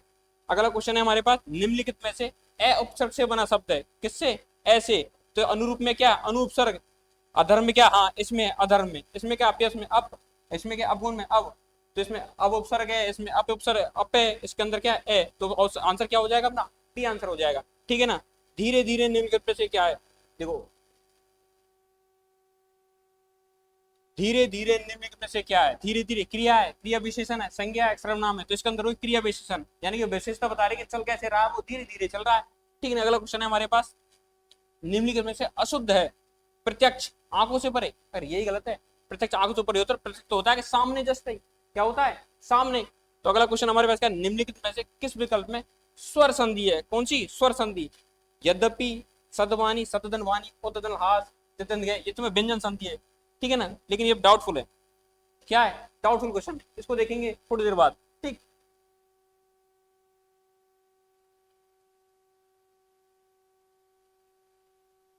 अगला क्वेश्चन हमारे पास क्या है? निम्नलिखित में से किसमें स्वर संधि है? योग, हाँ, सूखा और हरा, निम्नलिखित में से कौन सा विशेषण है? सूखा और हरा, तो इसके अंदर हो जाएगा कौन सा अपना ऑप्शन हो जाएगा? सिर्फ फर्स्ट ऑप्शन। कौन सा ऑप्शन हो गया इसके अंदर? गुणवाचक। कौन सा है? यानी कि किसको विशेषता दे रहा है, यानी सूखा हरे गुण बता रहा है कि कैसा है वो, ठीक है ना। अगला क्वेश्चन है हमारे पास, निम्नलिखित में से कौन सा विकल्प अशुद्ध है? अपनी करनी उतरनी, अवसर निकल जाने पर पछताना व्यर्थ है। कौन अशुद्ध पूछ रहा है हमसे? क्या पूछ रहा है ये? अशुद्ध पूछ रहा है। अगला है, घर फूक कर तमाशा देखना, अपनी हैसियत से बढ़कर खर्च करना। अगला क्या है? छोटे मुंह बड़ी बात, अपनी हैसियत से, ये सही है। सोच को आंच नहीं, सच्चे आदमी को। इसके अंदर क्या होगा? अपनी करनी उतरनी, अवसर निकल जाने पर पछताना क्या है? व्यर्थ है। अगला क्वेश्चन है हमारे पास, निम्नलिखित में से तत्सम शब्द है। तत्सम का मतलब होता है क्या? संस्कृत शब्द। सूर्य, आग, दही, हाथ, तो इसके अंदर क्या होगा? सूर्य। क्या होगा? सूर्य। अगला क्वेश्चन है, निम्नलिखित में से स्त्रीलिंग शब्द है। कौन सा शब्द? स्त्रीलिंग। तो क्या? दया होती है, न्याय होता है, होती नहीं है, क्षमा, माया होती है, कृपा क्या होती है? ये भी होती है। तो आंसर क्या हो जाएगा इसमें? न्याय। क्या होता है? न्याय क्या होता है? होता है। निम्नलिखित में से किस विकल्प में सभी शब्द भवन के पर्यायवाची है? तो भवन के पर्यायवाची कौन से? ये देखो, आवास, निलय और ग्रह, ये किसके पर्यायवाची है? ये ग्रह के पर्यायवाची है। किसके? ग्रह के पर्यायवाची। अगला क्वेश्चन देखते हैं हम। अगला क्वेश्चन हमसे कह रहा है, निम्नलिखित में से दीर्घ स्वर है। कौन सा स्वर? दीर्घ स्वर। दीर्घ स्वर नहीं है। क्या है? दीर्घ स्वर नहीं है। आ दीर्घ है, री दीर्घ है, ई दीर्घ है, लेकिन ए दीर्घ नहीं है। दीर्घ तो क्या होगा? इसमें डबल मात्रा जाएंगे। क्या जाएंगे? डबल मात्रा जाएंगे, ठीक है ना। तो क्या है?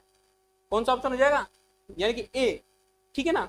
अगला देखते हैं हम, मैं और हम निम्नलिखित में से कौन सा पुरुष है? इसका बेटा उत्तम पुरुष है। कौन सा पुरुष है ये? उत्तम पुरुष है। देखो, धरती में गड़ जाना का अर्थ क्या है? धरती में गड़ जाना, लज्जित होना, मन शांत होना, हार जाना, उदास होना। तो इसका आंसर होगा क्या? लज्जित होना। क्या होगा? लज्जित होना। अगला क्वेश्चन हमसे क्या कह रहा है? निम्नलिखित में किस विकल्प है सभी व्यक्तिवाचक संज्ञाएं? क्या व्यक्तिवाचक संज्ञा? कमरा, कागज, इसके अंदर बेटा गंगा और ताजमहल, क्योंकि व्यक्तिवाचक किसी व्यक्ति के नाम को बताता है। अगला क्वेश्चन हमसे क्या कह रहा है? निम्नलिखित में किस विकल्प में सभी शुद्ध हैं? क्या है? सभी शुद्ध बढ़ते हैं। तो इसमें हिंदू पर, इसके अंदर बेटा गुरु और कौन सा? आयु, ये क्या है? शुद्ध है। रश्मि और कर निम्नलिखित किसके पर्यायवाची है? रश्मि और किसके पर्यायवाची? ये कह रहे हैं किरण के पर्यायवाची है। किसके? किरण के। अगला क्या है हमारे पास? गद्यांश। गद्यांश से पढ़ के क्या देना हमको? आंसर। देखो, भारतीय कथा, भारतीय कथा आख्यान परंपरा समय समय पर कुछ परिवर्तन का क्या कारण है?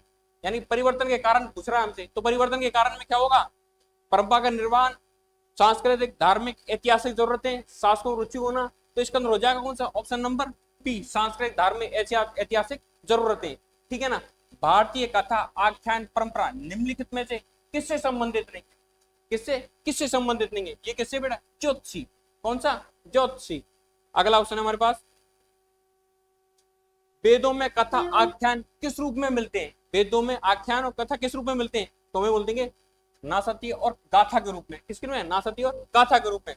उपयुक्त गद्यांश में, गद्यांश का सर्वाधिक उपयुक्त शीर्षक क्या है? ये हमसे पूछ रहा है। क्या शीर्षक? तो इसका शीर्षक है भारतीय कथा और आख्यान की परंपरा। भारतीय कथा और आख्यान की परंपरा। उपयुक्त गद्यांश में से उपयुक्त चित्त विनोद का क्या अर्थ है? चित्त विनोद का क्या पूछ रहा है हमसे? अर्थ पूछ रहा है। तो इसका अर्थ क्या होगा हमारा? इसका अर्थ होगा मनोरंजन। क्या होगा? मनोरंजन, ठीक है ना। अगला क्वेश्चन हमसे क्या कह रहा है? दुस्साहस का उचित संधि विच्छेद है। दुस्साहस का उचित संधि विच्छेद ये हो नहीं सकता। दुशासन ये भी नहीं सकता। इसका है दूधन साहस। क्या है? विसर्ग संधि, दूधन साहस। अगला है क्षिति शब्द का सही अर्थ है। क्षिति शब्द का अर्थ है बेटा क्या? पृथ्वी। क्षिति को क्या बोलते हैं अपन? पृथ्वी। अगला क्वेश्चन हमसे क्या कह रहा है? निम्नलिखित में से किस शब्द का प्रयोग हमेशा एक वचन में होता है? तो एक वचन में हमेशा जो प्रयोग हो रहा है वो क्या है? प्रत्येक। क्या होगा? प्रत्येक। किसके लिए होगा? एक वचन के लिए होगा। अगला कह रहा है सर्वनाम से बनी हुई भाववाचक संज्ञा क्या है? सर्वनाम से भाववाचक बनी हुई संज्ञा है अपनापन। क्या है? अपनापन। अगला क्वेश्चन क्या कह रहा है? बहुरी समास को दर्शाने वाला विकल्प है। बहुरी समास को दिखा रहा है कौन सा? दसमुख। कौन दिखा रहा है? दसमुख, यानी 10 है जिसके मुख, चौराहा है नहीं है, दोपहर है नहीं है, चौपाया है नहीं है, ठीक है ना। अगला क्वेश्चन हमसे क्या कह रहा है, प्रधानाचार्य ने सतीश को बुलाया, प्रधानाचार्य ने किसको बुलाया है, सतीश को बुलाया है, तो इसके अंदर क्या हो जाएगा, कर्मवाच्य, क्या हो जाएगा, कर्मवाच्य, ठीक है ना। अगला क्वेश्चन हमसे क्या कह रहा है, संतोष शब्द में उपसर्ग है, संतोष में बेटा कौन सा है, सम, कौन सा उपसर्ग है, सम उपसर्ग है। अगला क्या है, जगन्नाथ, जगन्नाथ में कौन सी है, जगत धन्नाथ, कौन सी हो जाएगी, व्यंजन संधि, ठीक है। वह ध्वनि जिसके द्वारा उच्चारण श्वास की मात्रा कम निकलती है वो होगा अल्प प्राण, क्या होगा, अल्प प्राण। ऑप्शन नंबर डी, मुझे थोड़ी चाय दो, मुझे थोड़ी चाय दो, उसमें क्या गुणवाचक, ये होगा नहीं, परिणामवाचक, यही होगा बेटा सबसे ज्यादा, क्या है, परिणामवाचक, क्या है, परिणामवाचक। अन्वेषण में संधि है, अन्वेषण में संधि कौन सी है, कि यन संधि है, और यन संधि किसमें आती है, स्वर संधि के अंदर आती है, ठीक है ना, क्या होगी इसके अंदर, स्वर संधि, ठीक है ना। अगला क्वेश्चन हमसे क्या कह रहा है, एक ही समय में रहने वाला, एक ही समय में रहने वाला कौन क्या कहलाता है, एक ही समय में समसमायिकी, क्या कहलाता है, समसमायिकी। अगला क्वेश्चन है, परोस का अर्थ क्या है, परोस का अर्थ क्या है, परोस का अर्थ है बेटा क्या, परोस का अर्थ क्या कहेंगे अपन, परोस का अर्थ कहेंगे अपन कठोर, क्या कहेंगे, कठोर, परोस का अर्थ क्या हो जाएगा, कठोर। अगला क्वेश्चन क्या कर रहा है, विदेशी उपसर्ग से बना शब्द है, विदेशी उपसर्ग से शब्द बना कौन सा है, क्या तिपाही, दुरंगा, या दरअसल, या फिर चिरकाल, इसका कौन सा, दरअसल, क्या होगा, दरअसल। अगला क्वेश्चन हमसे क्या कह रहा है, देखो शुद्ध शब्द है जिब्या, चिन्ह, आह्वान और आल्हा, ये का आह्लाद, तो इसका अंतर क्या होगा, आह्वान, क्या होगा, आह्वान। अगला क्वेश्चन हमसे कह रहा है, विलोम शब्दों को दर्शाने वाला विकल्प नहीं है, जो विलोम शब्दों को नहीं दे रहा, विपदा आपदा, यही है, विपदा और आपदा का अर्थ एक ही होता है, विपदा और आपदा का अर्थ तो एक ही होता है, ये क्या है, गलत अपना राम। अगला क्वेश्चन हमसे क्या कह रहा है, देखो राम पढ़कर सो गया, वाक्य दर्शाता है, राम पढ़कर सो गया, यानी पहले क्या किया उसने, पढ़ा, फिर क्या किया, सो गया, तो इसके अंदर क्या हो जाएगा, इसके अंदर हो जाएगा, देखो राम पढ़कर आ गया, राम पढ़कर सो गया, समकालिक, प्रेरणार्थक, और क्या है, अनुकालिक, पूर्वकालिक, इसके अंदर पूर्वकालिक, यानी पहले एक कार्य किया, क्या पढ़ना, उसके बाद क्या किया, सो गया, तो इसके अंदर क्या है, पूर्वकालिक क्रिया।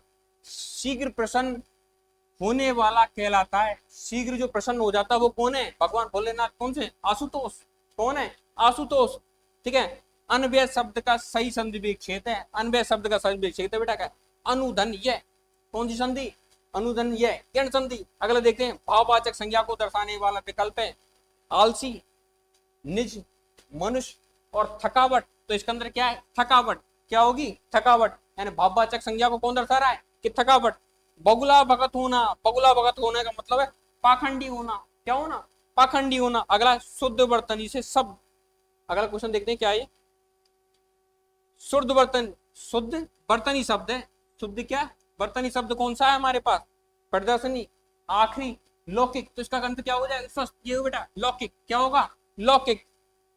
वसन और व्यसन शब्द युग्मों का अर्थ होगा, वसन और व्यसन शब्द का अर्थ क्या होगा, घूमना बर्ताव नहीं, पस्त और बुरी आदत, क्या होगा, पस्त और बुरी लत होगा, क्या होगा, पस्त और बुरी लत।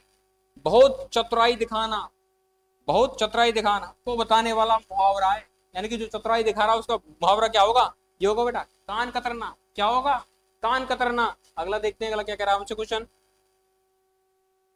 अशुद्ध शब्द है, कौन सा शब्द, अशुद्ध शब्द, तो अशुद्ध शब्द कौन सा, श्रृंगार, षष्ठी, श्रृंखला और ग्रहणी, तो इसके अंदर हो जाएगा कौन सा, श्रृंगार, क्या हो जाएगा, श्रृंगार। ये सभी थे क्या आपके हिंदी के क्वेश्चन थे, अब इंग्लिश वाले सर आपके इंग्लिश के वाले क्वेश्चन लेके आएंगे, ठीक है ना।